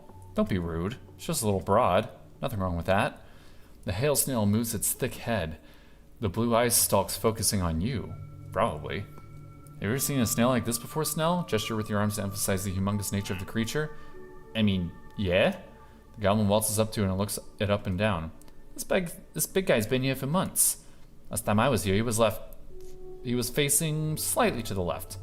Moving closer, you do see that the snail is moving. Maybe 10 degrees, 5. Not very fast. The frozen mucus slowly melting around it indicates a pattern. Yes, it is attempting to rotate, by hail snail standards, very, very slowly. It'll be done next year, probably. Then it'll head straight out of the tunnel into another one or two. Snell, isn't this creature blocking your goblin operations in some way? At first, yeah. Sageleaf had plans of cleaning up the roots and establishing a mushroom farm across the south and east tunnels. But the prospect of dealing with that kind of cleanup duty wasn't exactly something people were excited by. So when this big boy fell out of a crack last year, the whole thing just got postponed. And lots of halfway people were very, very fine with it. He points back through the tunnel. And ever since, we've only had to deal with invasions from the south tunnels. Oh, so this leads to the east tunnels? Yep. Good, I have no business there, right? He nods. These tunnels just lead to a bunch of dangerous trap-filled spiral halls leading to the shifting falls. And then the water temple. Technically, there's some routes that lead to the lower palace as well, but if you want to go there, you'd be better off taking the upper paths. That sounds awesome.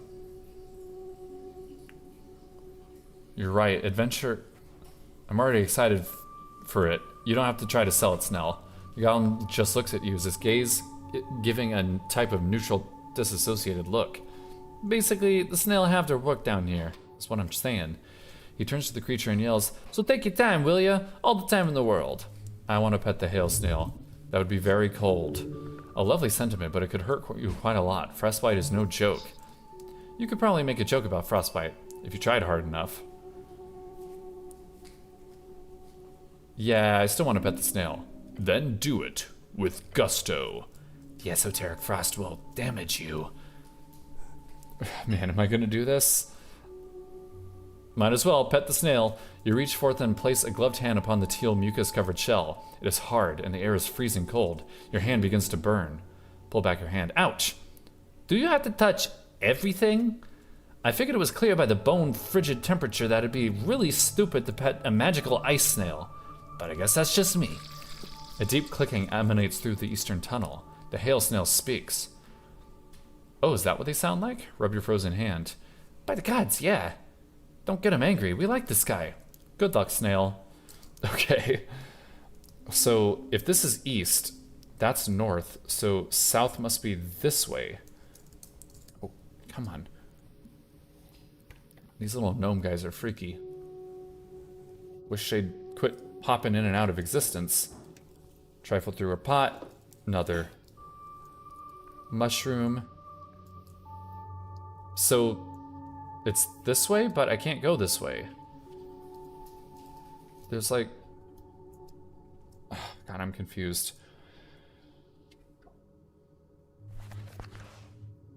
Southern caverns. Yeah, south. Those are the southern caverns. So what did I miss?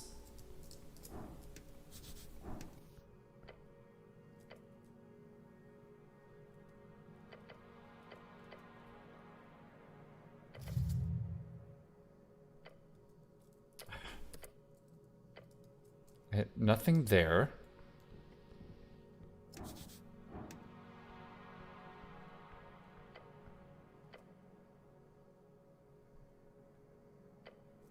Nothing to do there.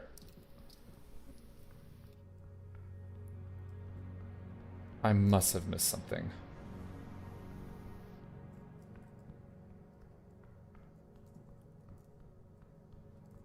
That's the way out. I thought that shrine would be like a door or something.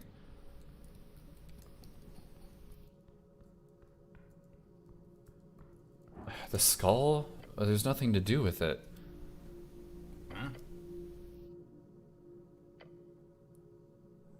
Is there an item I need to use?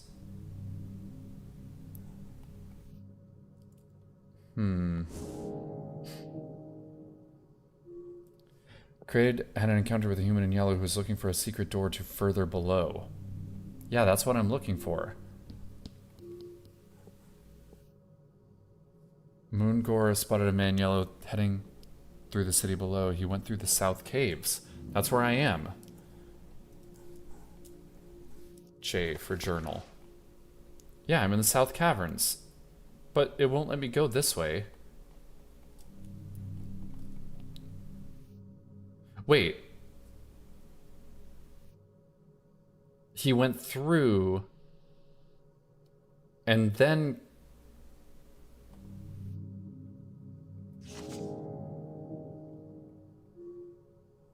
so did I just go in a circle? Okay, so he just went through here to get to the sewers. Okay, I understand. I understand. So we do have to go through the sewers. Gotcha. All right, let's eat one of those mushrooms. Heal. Back up to full-ish HP. We are still exhausted. Nope, stop. Why does that one look different? I want it to be something. A secret door. Secret door. He went through here looking for a secret door. Okay, so it must be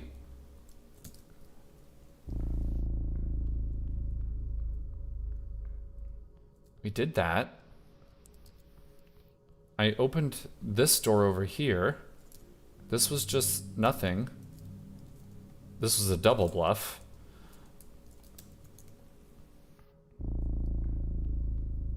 I went through the cube. And then this goes... I guess I have to go down. Man, my initial thoughts... were the... Okay. Well, I know this is a trap, so... It's a long way down. Oh. I can't go any further. Okay, then.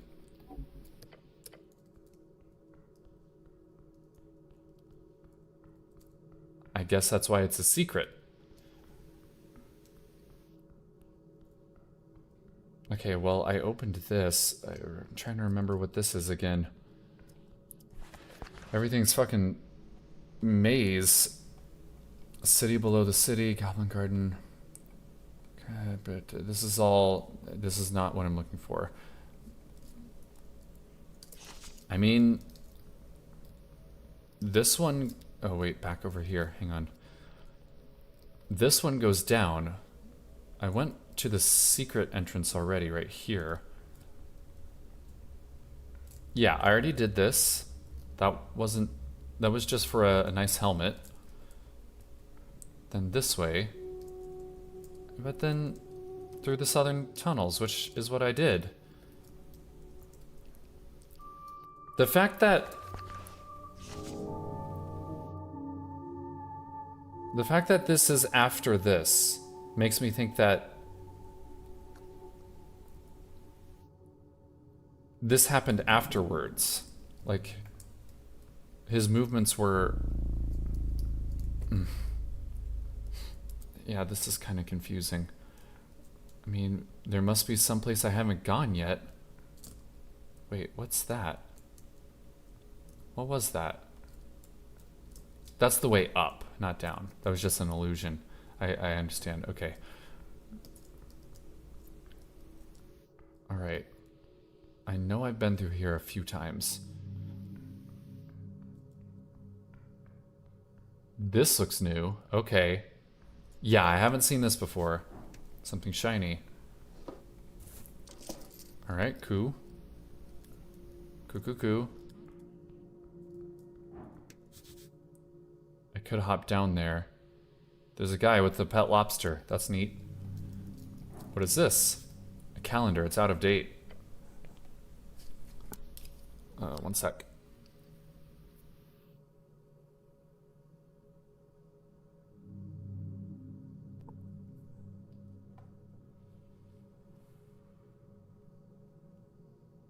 That's weird.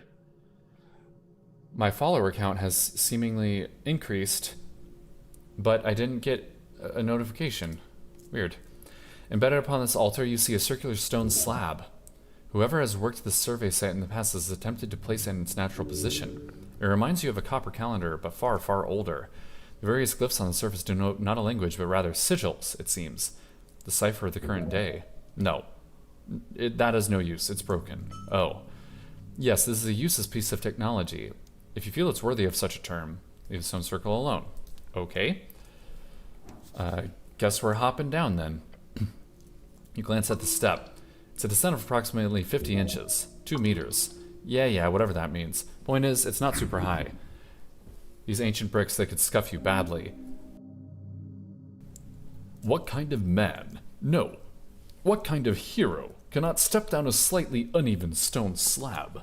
It would be embarrassing for anyone of any age to fail this. I'll use my dexterity. I've got a pretty high dexterity. Taking a careful step onto the stone, you begin your descent. Keeping your balance in check, you shift your weight appropriately.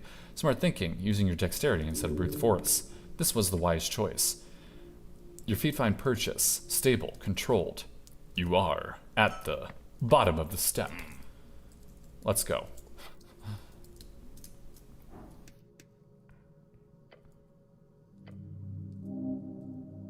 Okay, so we have to do it again, but uppies. Another shard of yore and some more crowns. Beautiful. One goofy looking cat. That's a cat? Weird. Ooh.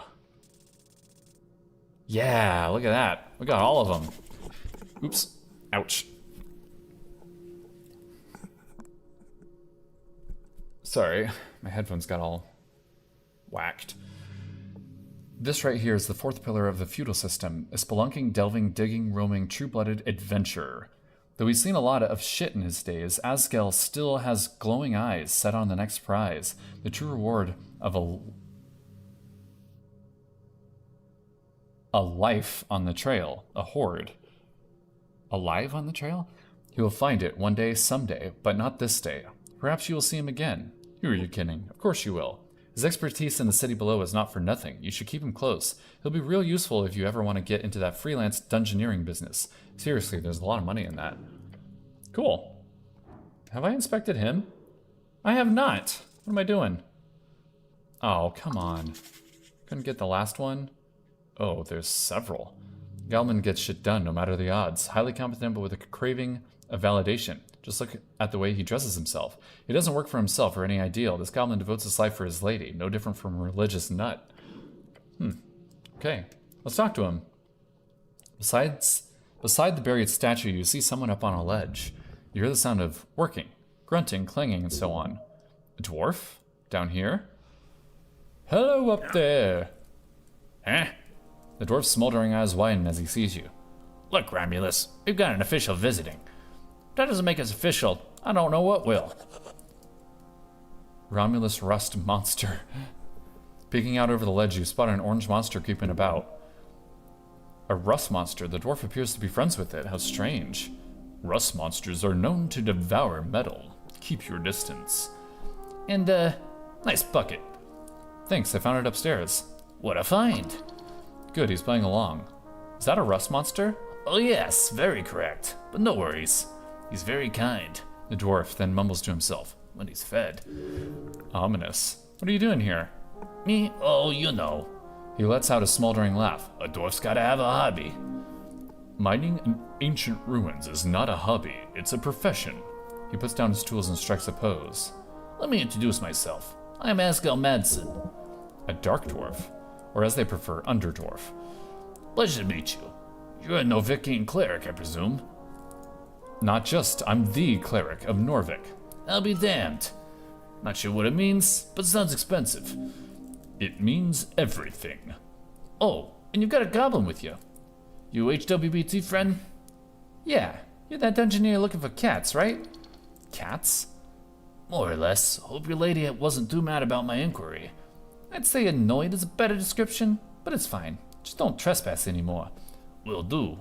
Or won't, I mean. But I should correct you. I'm not a dungeoneer. I'm more of a, The bright smile, he adjusts the collar of his uniform. Well, I'm what you would call a historian with ambition. As he says it, the orange beast sends an echoing, hissing noise down the chamber. Exactly, Romulus. We're here on an expedition of grand proportions to find the legendary missing mine of Tal-Alman, of Tal-Encatl. That sounds like a quest. Oh, yes indeed. A quest? Your ears perk up. But just to be clear, I'm not sharing the spoils just like that. Fair enough, treasure is earned. So here's the deal. I'm in trouble. His pet makes a loud belching noise. Right. He mumbles and gives the monster pet on the back. You wanna help, friend? Help a stranger? That's how heroes are made. Help a stranger, that's how fools are robbed.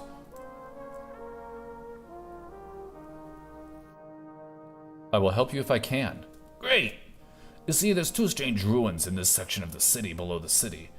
He points at the statue. White main ruins. Before the dwarves and humans, and even trolls, this place was ruled by cats. The theory goes, the snails of Towlin had an esoteric mine not far from the Pillar of Yore. The mines of Tal-Alman, a place of thick veins with endlessly growing amber and platinum. Endless treasure. But the walking god of the White Mane, for whatever reason, sealed it shut at some point, according to legends. Sealed esoterically, probably, since we can't seem to locate it. So you're looking for it? Oh yes, I'm not alone in this, of course. But my research has shown me clear indications that these two ruins below Tolstad are more or less unexamined, at least by skilled hands. Your hands are skilled. Very skilled. How can you hide an entire mine? You'd be surprised. The city below the city is what it is, 4 or 5 levels of sprawling tunnels and caverns. Here under Tolstad, it's only this here top level that's in any way accessible. There could easily be some crevice far down that no one, not even the city's greatest paladins, have gotten close to discovering. So there's ancient snail folk and then slightly less ancient cat folk who built cat stuff on top of the snail stuff? Exactly. So what's the problem? There's no problem with this site, but I'm almost finished here, and I am unable to gain access to the second White Mane ruins, because inside the HWBT territory, they're very unwilling to allow a dwarf like me past. Your lovely goblin friends have hired a brutish bugbear as her guard. But you're a cleric. If you can get access into their territory, then please, head south. Through the damp high caverns, there should be a White Mane ruin at the end. A shrine, probably marked by a bunch of feline symbols. He gestures towards the giant cat statue. Just look for big cats, essentially. I've already been there. What? Aren't you the little spelunker? That's good. He nods. Did you see anything? Depends, what are you looking for? He leans over the edge. All I need you to do is tell me if you find a symbol of a sun or 2 blades. Either of those, then report back to me. If you're able, and if you have time. He sighs, a deep, frustrated sigh. Wish I could do it myself. Darn those goblins. No offense. He adds, giving your companion a nod. None taken. I really do not care. Sun or 2 blades? Yeah, I didn't see anything like that. I'll go back and see if I missed it. Great. Since you've already made your way there, it shouldn't be too much of a hassle. I hope. He gives you a thumbs up. What do you know about the tea shop? He crosses his arms and gives you a long nod. It's a type of cafe. You know, they serve tea and other drinkables. Sometimes they even have pastries. I love cardamom treats. I also love cardamom treats. Oh, my friend, you are truly of good taste. A man of culture, this dwarf. No, the tea shop. He clicks his tongue. Is there some special tea shop I should be aware of? How long have you been down here? About a week by now. Takes time to set up a secure perimeter. A week alone in the city below? He really is an expert in this. So you don't know about the tea shop that exploded? Exploded? I thought the election was bad enough as it is. Now they've got exploding tea shops? Norfolk is in trouble indeed. Oh well, you mutter with a shrug. Can't help you there, friend. I've got a bunch of personal questions. Why are your eyes glowing? Haven't met too many underdwarves, have you? Look, I don't have much time, but really, once I'm done here, I can talk all you want. Alright, so we gotta go back. Anything else over here? No. Alright, we go uppies.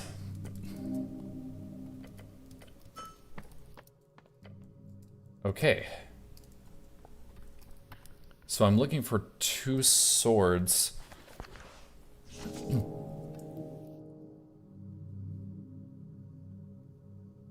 Where's the new quest?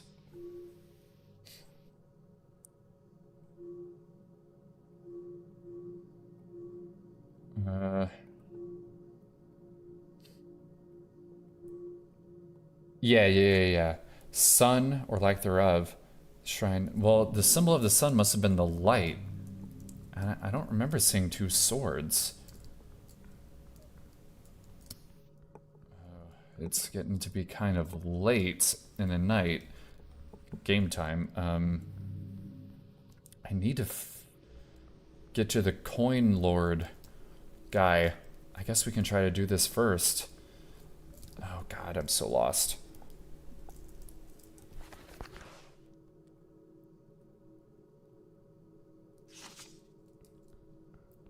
Okay, through where the gelatinous cube was, and then up, left, that's where the gemstone came from, I think.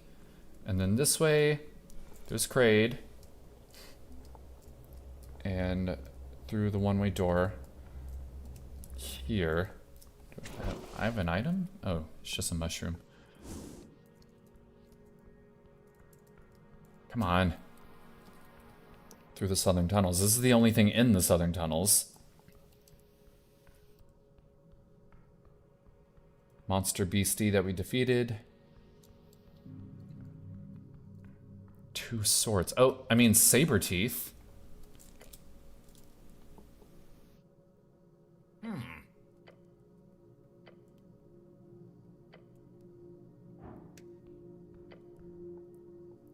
Look for that symbol Asga was talking about. You dust off the front of the shrine, then the sides of the shrine. It's faint, but there's some type of symbol on it.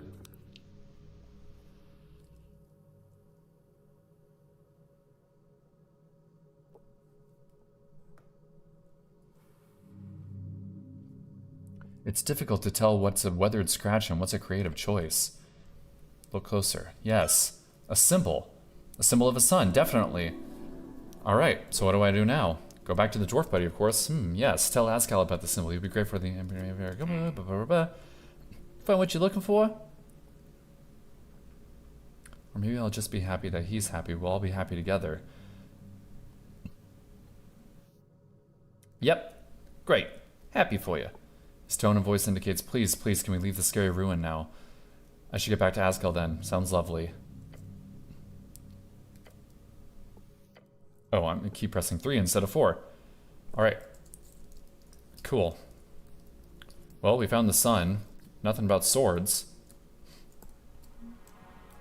Wish there was some fast travel. Just noticed my boots have like metal things on the soles. I guess for grip. Kind of like a horseshoe. Except a man shoe. Human shoe. Down, right, continue, down, right, and then up, and then this way, and then this way, right, I think, and then left, and then up, and then down, and then up. Alright, I'm getting my bearings. Now we have to do the step, the dangerous step down.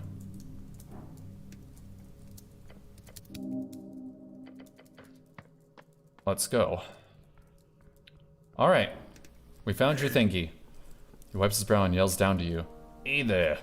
I found the ruins you're looking for. Yes? And I found a symbol in the ruins. The symbol of the sun? Yes. He lowers his head, letting it hang for a while. Then he lets out a roar.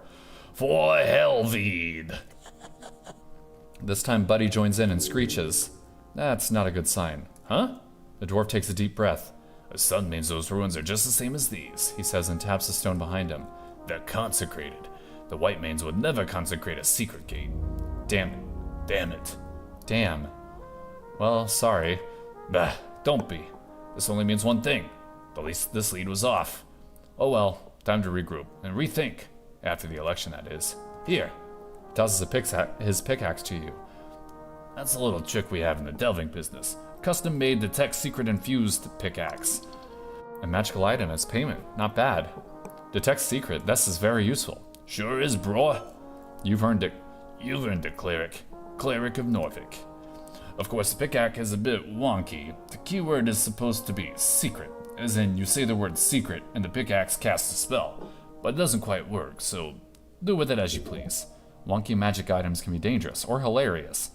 Anyhow, I'll be packing up soon. I'm done here. Thanks again. Saved me a ton of time and effort. Maybe in a few months you'll join me for a real expedition. Could be fun. That sounds like a death wish. Could be worth it. I would love to delve with you, Askel. Great. And if there's anything else, just let me know. Good luck down here. Alright, well, that was pointless. I guess we learned some stuff. There was an update in the quest. This one. Askel realized he was looking in the wrong place, but the poem seemed to give him a clue where to search next. He invites you to join him in a couple months. Couple months? The election's in like 4 days, right? Alright, well, it's definitely time to get out of here now. I can't find the guy. So, we just have to leave. And go to the Coin Lord.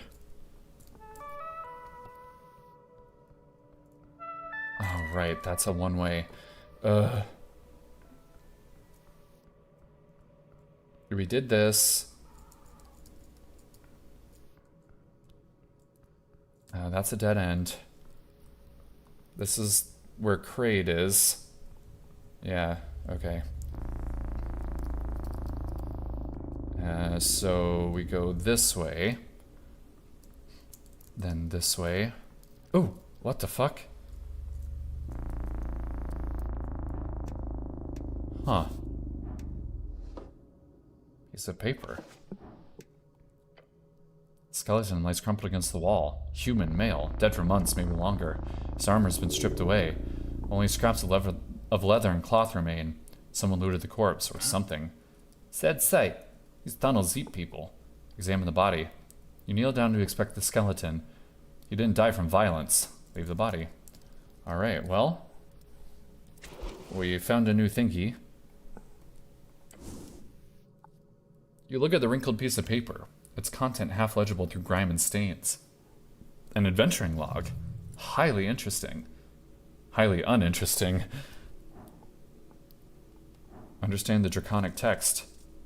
Oh, fuck you. Yeah, I'll try again. Come on.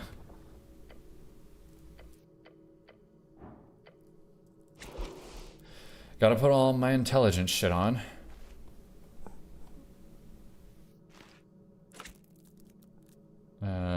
Pickaxe.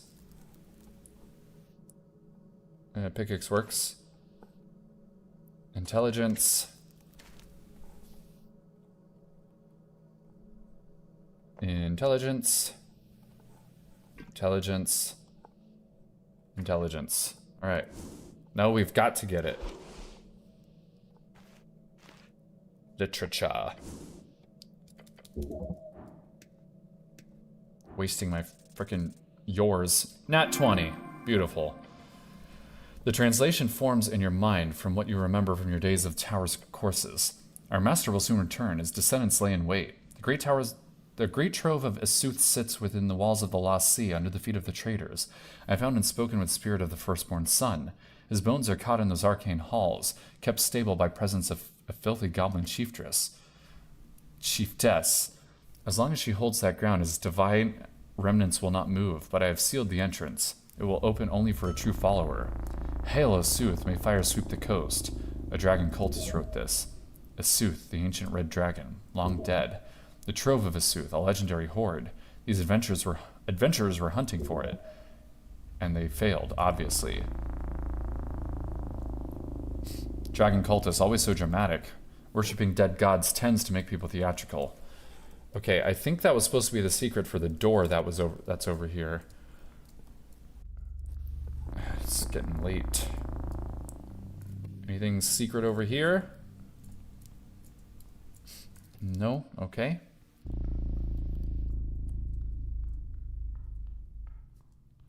Just keep going. Through here. Come on. And then... nothing's this way. Right? Oh god, I'm always so lost. Yeah, this goes to the roots, which goes back up to here. That's just a circle. We need to go this way. And then up the stairs. Because this takes us to here. Right. Okay.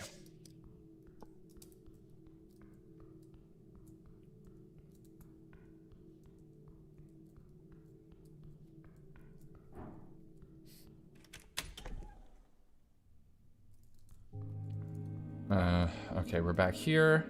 We can go this way. This should be faster, I think. This way. And then this way. This gets us to the tavern. Do I have enough strength for this now?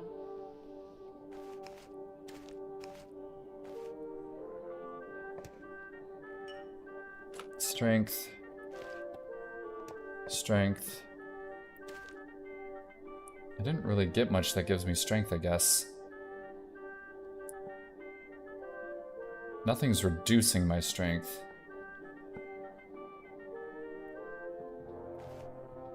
$13.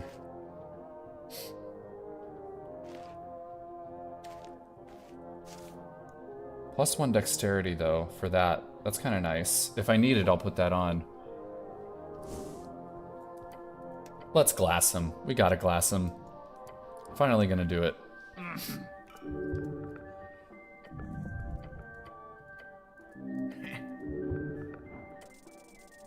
Booyah. You violently crush the glass into the face of the goblin. Ugh. He groans as the glassy shards stick into his rough skin. What the fuck? That's what it means. Take a step back. The hooded goblin sits there, glaring at you for a second, blood seeping out of his face, silently staring. He barely even reacts to having glass shoved into his face. That's incredible. What a monster. You okay? This was a mistake. The goblin reaches to his side. He doesn't take a weapon, he instead opens a pouch, grabs some leaves inside, crushes them in his hands, all while his bleeding eye remains fixated on you, and then snorts the powder up his nose. You cannot see, but this must be some type of primal magic. Within seconds, the glass shards begin to pop out of his face, trickling to the ground. The bleeding stops, any running blood evaporating from his face. He dusts off the final shards of glass from his cloak. He picks up his pipe from the ground, taking a big drag. Jeez, the fact that he's just sitting there and not killing you outright is interesting. The coast is made of three folk. There are folk who wield force, the kind who break kneecaps and spirits. Then there are survivors, the folk who take beatings and pain and make it through every day despite living as prey. He leans back in the seat, blowing smoke in the air. You are the third kind of folk, human.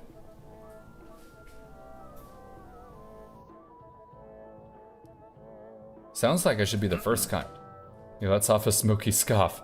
Human, trust me. You are the folk type meant for slaughter. Right. Extremely dramatic. Both of you. He gives the hooded goblin a quick bow. Thank you for not killing the cleric, Raz. Whoops. But thank you for not killing the cleric, Raz. And then he gives you a thumbs up. And thank you for doing that, cleric. Best thing I've seen all year. Fuck you, you cram piece of shit. Fuck you.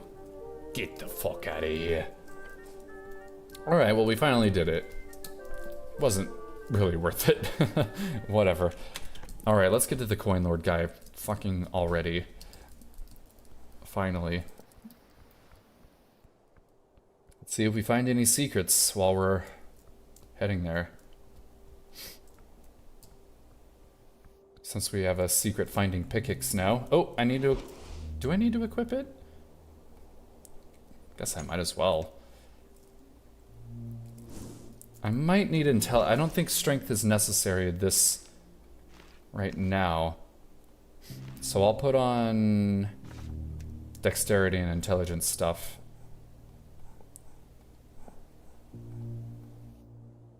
I guess that weapon's still good. Intelligence. Wisdom. Wisdom, intelligence, intelligence, intelligence. Okay, cool. Ooh. Who are you?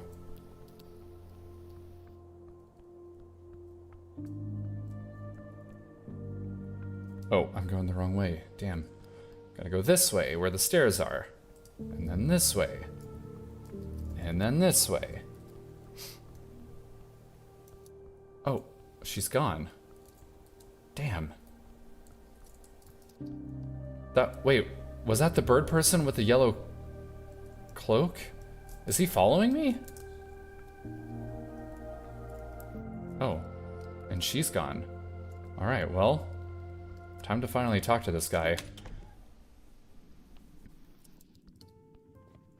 Oh, there she is.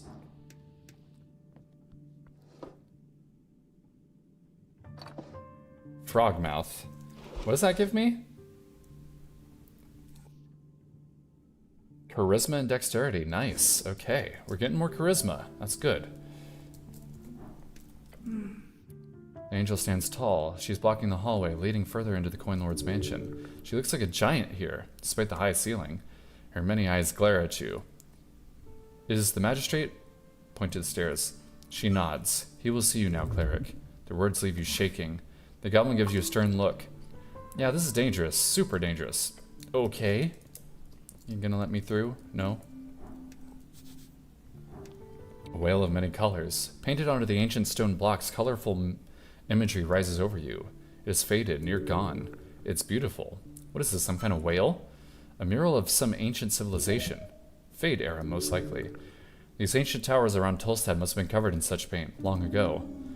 This building has kept the murals safe over the years.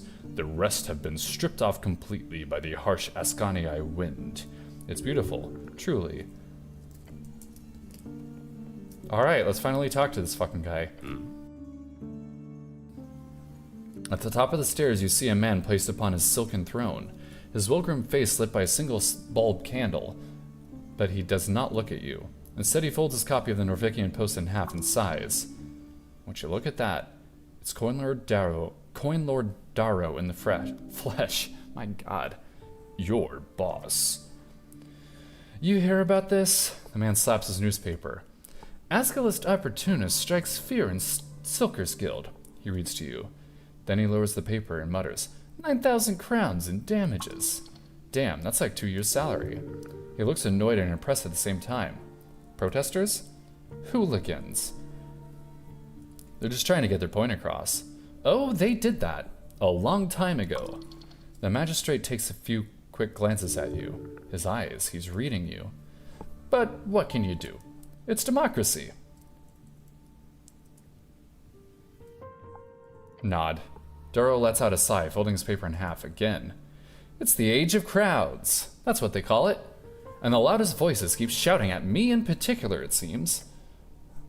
He furrows his brow. The moonlight makes him look like a marble bust. He shifts his eyes over to your companion. I see you've picked up a goblin. He takes a step forward. Lord Darrow, Lady Sageleaf has declared a joint operation. She... Of course she has. Cleric, if you will, I would like to speak with you in private. Excuse me? The goblin glances at you and then back to the coin lord. Seriously? He's with me. I can see that. Now if you please. He gestures towards the stairs. Your services are not needed at the moment. Thank you. He lifts his head into the air. Uh-huh.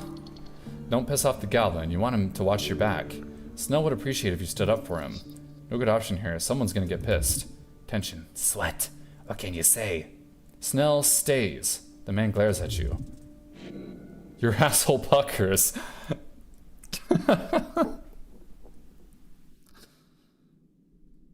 That did damage to me. Because my asshole puckered. It puckered so hard it hurt. Glare back. You hear a chuckle from your companion. It's fine. Late anyhow. He gives you a knowing glance. I'm heading home. First thing tomorrow, cleric. His tone of voice gives it away. He respects you a little bit now. Snell gives you a quick nod, then he turns to leave. The coin lord glances out of the window and remains quiet for a moment. I feel compelled to ask. Once you hear the door closing behind Snell on the way out, he continues. How was your meeting with our dear goblin chieftain? I don't think she likes me. He gives a short laugh. I'm in a similar seat myself. His jaw tightens, then loosens.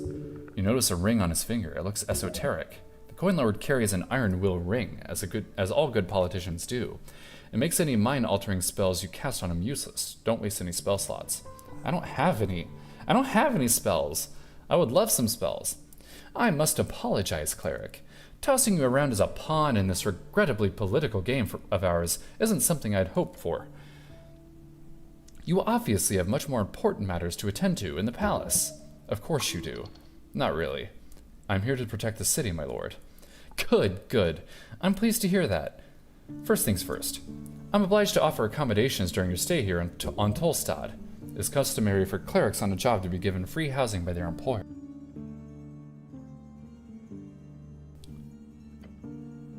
You may stay in the old guard tower. The coin lord tosses you an iron key. That key will get you access to the tower. Atir uses one of the floors. You take the top one. Thank you for housing me, my lord. No need to thank me. It's entirely customary. He shuffles about, looking annoyed for a moment. Now, about the incident. As soon as the fires were put out, I had a city engineer inspect for structural damages. He speaks of the tea shop. Once it was cleared and no casualties were reported, I shut it down. I heard something about a fireplace incident. He waves his hand through the air as if swatting at a fly. A white lie. The reason why we've been so very careful with this whole ordeal is simply because we do not want to cause more strife. We've got enough of that already, Earth, pray tell. Suddenly you see how very tired this man is. Did you notice what he said? Your real job here is not to solve this crime. Your real job here is to dodge arrows for the magistrate. What's your theory? The matter with the tea shop is one big distraction, I'm afraid. So it's just a smokescreen. Well, my purest guess would be someone with access to arcane artifacts, or at worst, a rogue spellcaster. Someone who would benefit from scared goblins and angry Asgulls. So, a radical. Not a bad guess. However, he's clearly attempting to not place focus on any real powers in the city.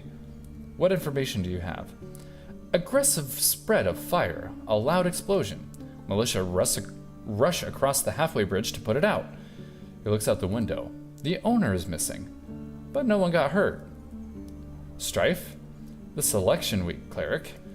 We've got illegal rallies. Milky Daniel, hello there. Welcome in. We've got illegal rallies, copper presses full of lies, and populace ready to tear their neighbors into pieces. Just cut your scheme, can't stay alive, so I dropped a fall. I want to support your journey and connect. Bob. All right, man. Well, thanks for the follow. I appreciate it. Yeah, if you can't stick around long, that's great.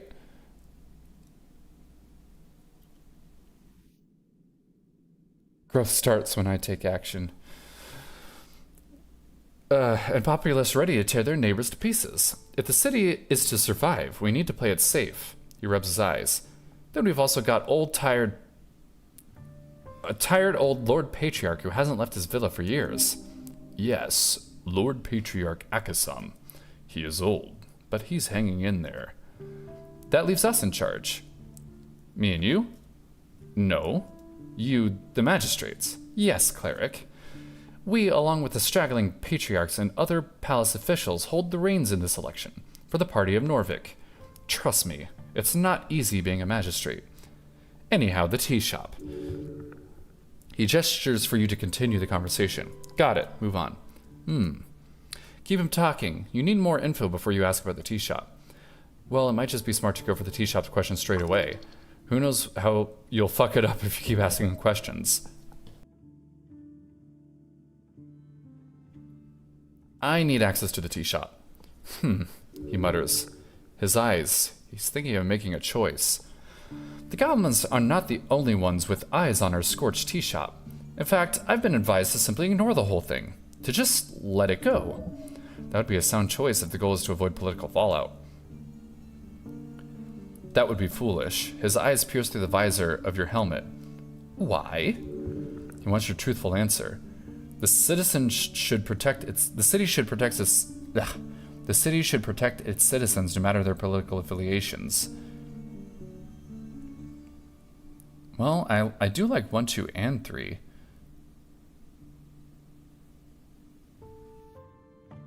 Justice needs to be served. He listens to your words closely.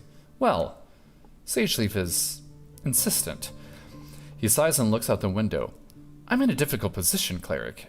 Do make it easier for me, will you? You want me to help the goblins? He speaks with a projected voice and says, I want to be able to trust you.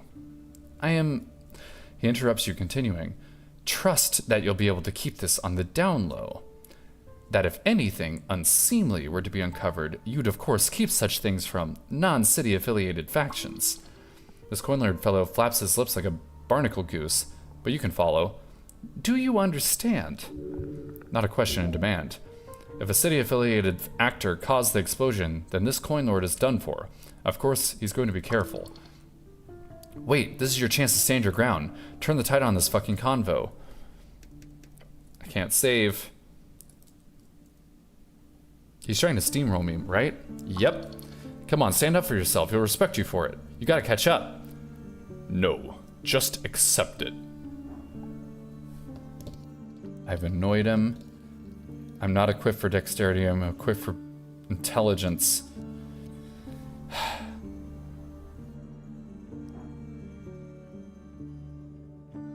-4. Advantage against bureaucrats. Let's try it. Yeah, alright. You close your eyes. You listen.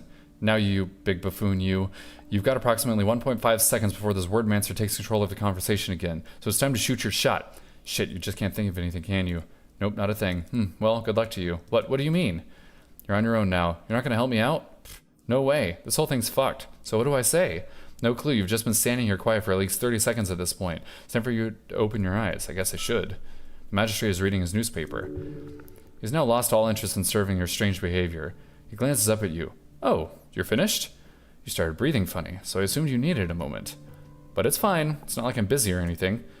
Anyway, about the tea shop. I need reassurance, cleric. Reassurance that you won't oppose the official city narrative. Swear on it, cleric.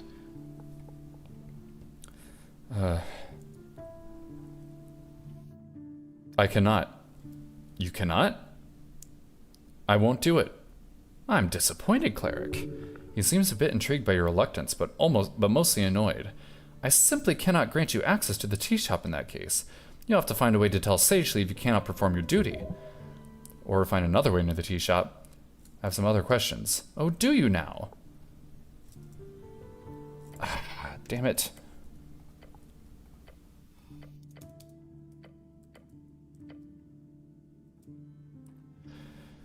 Aha, he leaves a moment of silence in the air as he glares at you. You're really ready to go at this alone, cleric. You're aware I will not grant you access to the tea shop. I am aware. So how do you intend to solve this then? I don't think you need to know that. Yes, I suppose that's true. Okay then. Thank you for your time, my lord. I should go... Okay, I'm gonna... There's an autosave here. I don't want to do all that again. I'm just gonna accept that I don't know the way into the tea shop.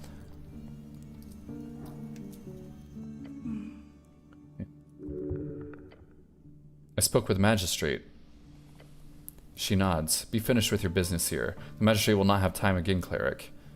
Darrow's letting me stay in the tower. The spitting eyes stop for a moment. Run. I'm aware. I'll be going to the guard tower then. There's a bedroll for you. There is a bedroll on the upper floor. Don't touch anything. Touch everything. Listen to her. Obey. Okay. Where do I go? Alright, we're finally gonna get this day to an end and sleep.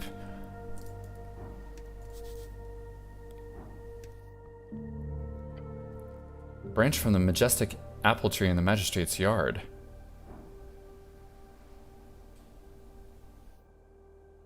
Climb the branches. You grab the branch and attempt to heave yourself. You heave, yet you do not hoe. Oh, I'm on the roof now. Ouch. At least I get some apples. Oh, wait.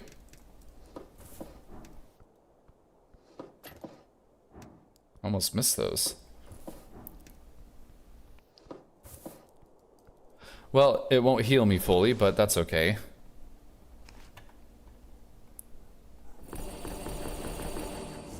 Just ate all those. I could have ate the slog dog, but whatever.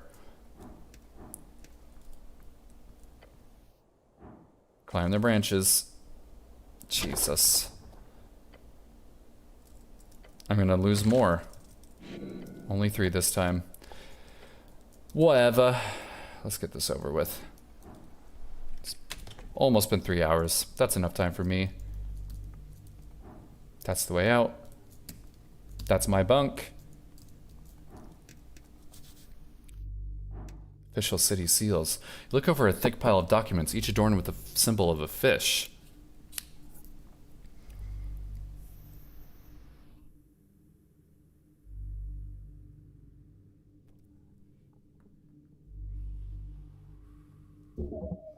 Official city documents could contain useful information. Do you see the size of this pile? It'd take hours to go through it all. Top secret documents archived by city clerics over many years. You have the right to look it over. Flip through and skim. Documents that are not very organized. However, as your eyes glance over the titles, reports, and statements made over the decades, you do find a few that catch your attention. Sweeping your gaze over the pile, you immediately stop at a bill of sales, a sale by the city, to the Ascani Reeds Trading Company. Ascani reads, "Just lifting the ledgers one by one gives you a strong feeling of not wanting to do this now. Go quest instead." The older files, focus on the oldest. That's where you'll find interesting perspectives. Obviously, just look for any mention of the tea shop. However, be careful. Each attempt to analyze a document will take time out of your day.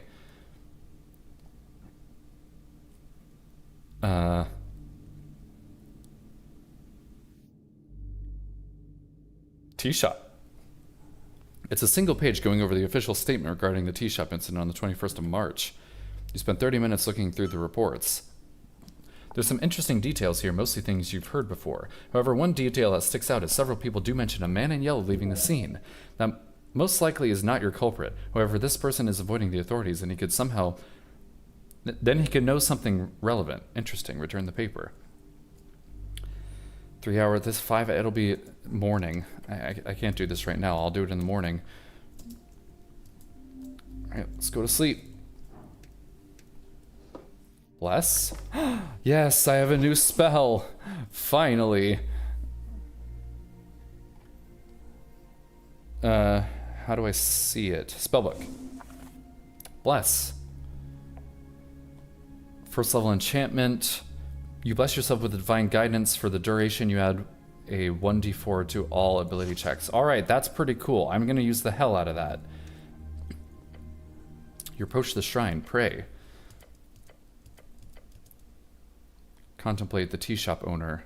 A birdfolk on the run. His shop is in ruins. What sort of business did he conduct there? Contemplate women. They exist. They prosper. You will not have one, for they are not yours to have, though there might be some who fancy you, if you show yourself to be a good man. Or bad, if you want to be the baddies. Alright, that's enough. Prepare spells. Let's get Bless in there, Cure Wounds, and Grease Works. And Shield of Faith, why not? I got 4 now.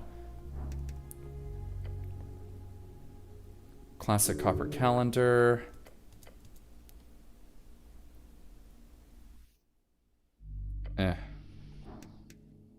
I'm ready for bed. There it goes. The first day on the job, before you lies a bedroll. Can I go to sleep now? Yes, your body is weary. It's a waste of time, but sure, go ahead. Your body is still adjusting. Alright, lie down, take a long rest. Oh, man. I wonder how far I am through this. I think this is me hitting 10 hours. Staying within the confines of the guard tower, you successfully spend 8 hours on your long rest. So I wake up at 11. No need to roll any encounters. You've had enough for one adventuring day. Now let's see. Getting Alphaz to punch you was an interesting move. Ancient Vera sure enjoyed it. As for those youngsters, brave of you to rush in like that. Lots of radicals on the streets these days.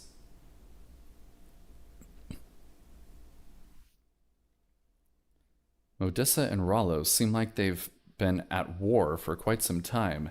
Maybe this won't be the last you see of them. And sorry about letting you stumble into the city below. I'm just surprised you made it out alive.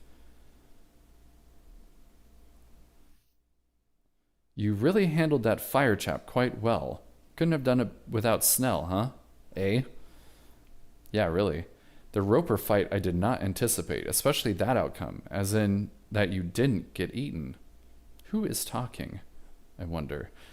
Though, considering you waltzed right now into that gelatinous cube, let's just say you're real lucky to be alive.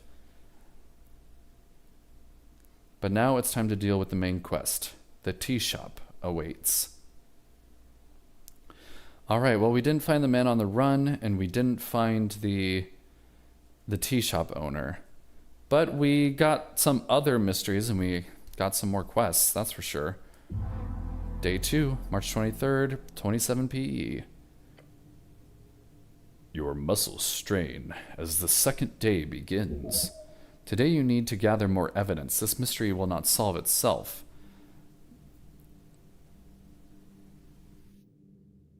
Start your day, 5. All right, well, that's all I have time for today. I'm really enjoying this game so far. I'm definitely going to finish it. Which might take 3 more streams. According to one chatter beforehand, who said it took him about 20 hours. So yeah, I guess that's it for today. Let me go to the outro. All right, well, thank you those who watched for watching. I really appreciate it. Thank you for liking, commenting, and subscribing over on YouTube. It really helps out a lot, and I thank you for that as well if you did that.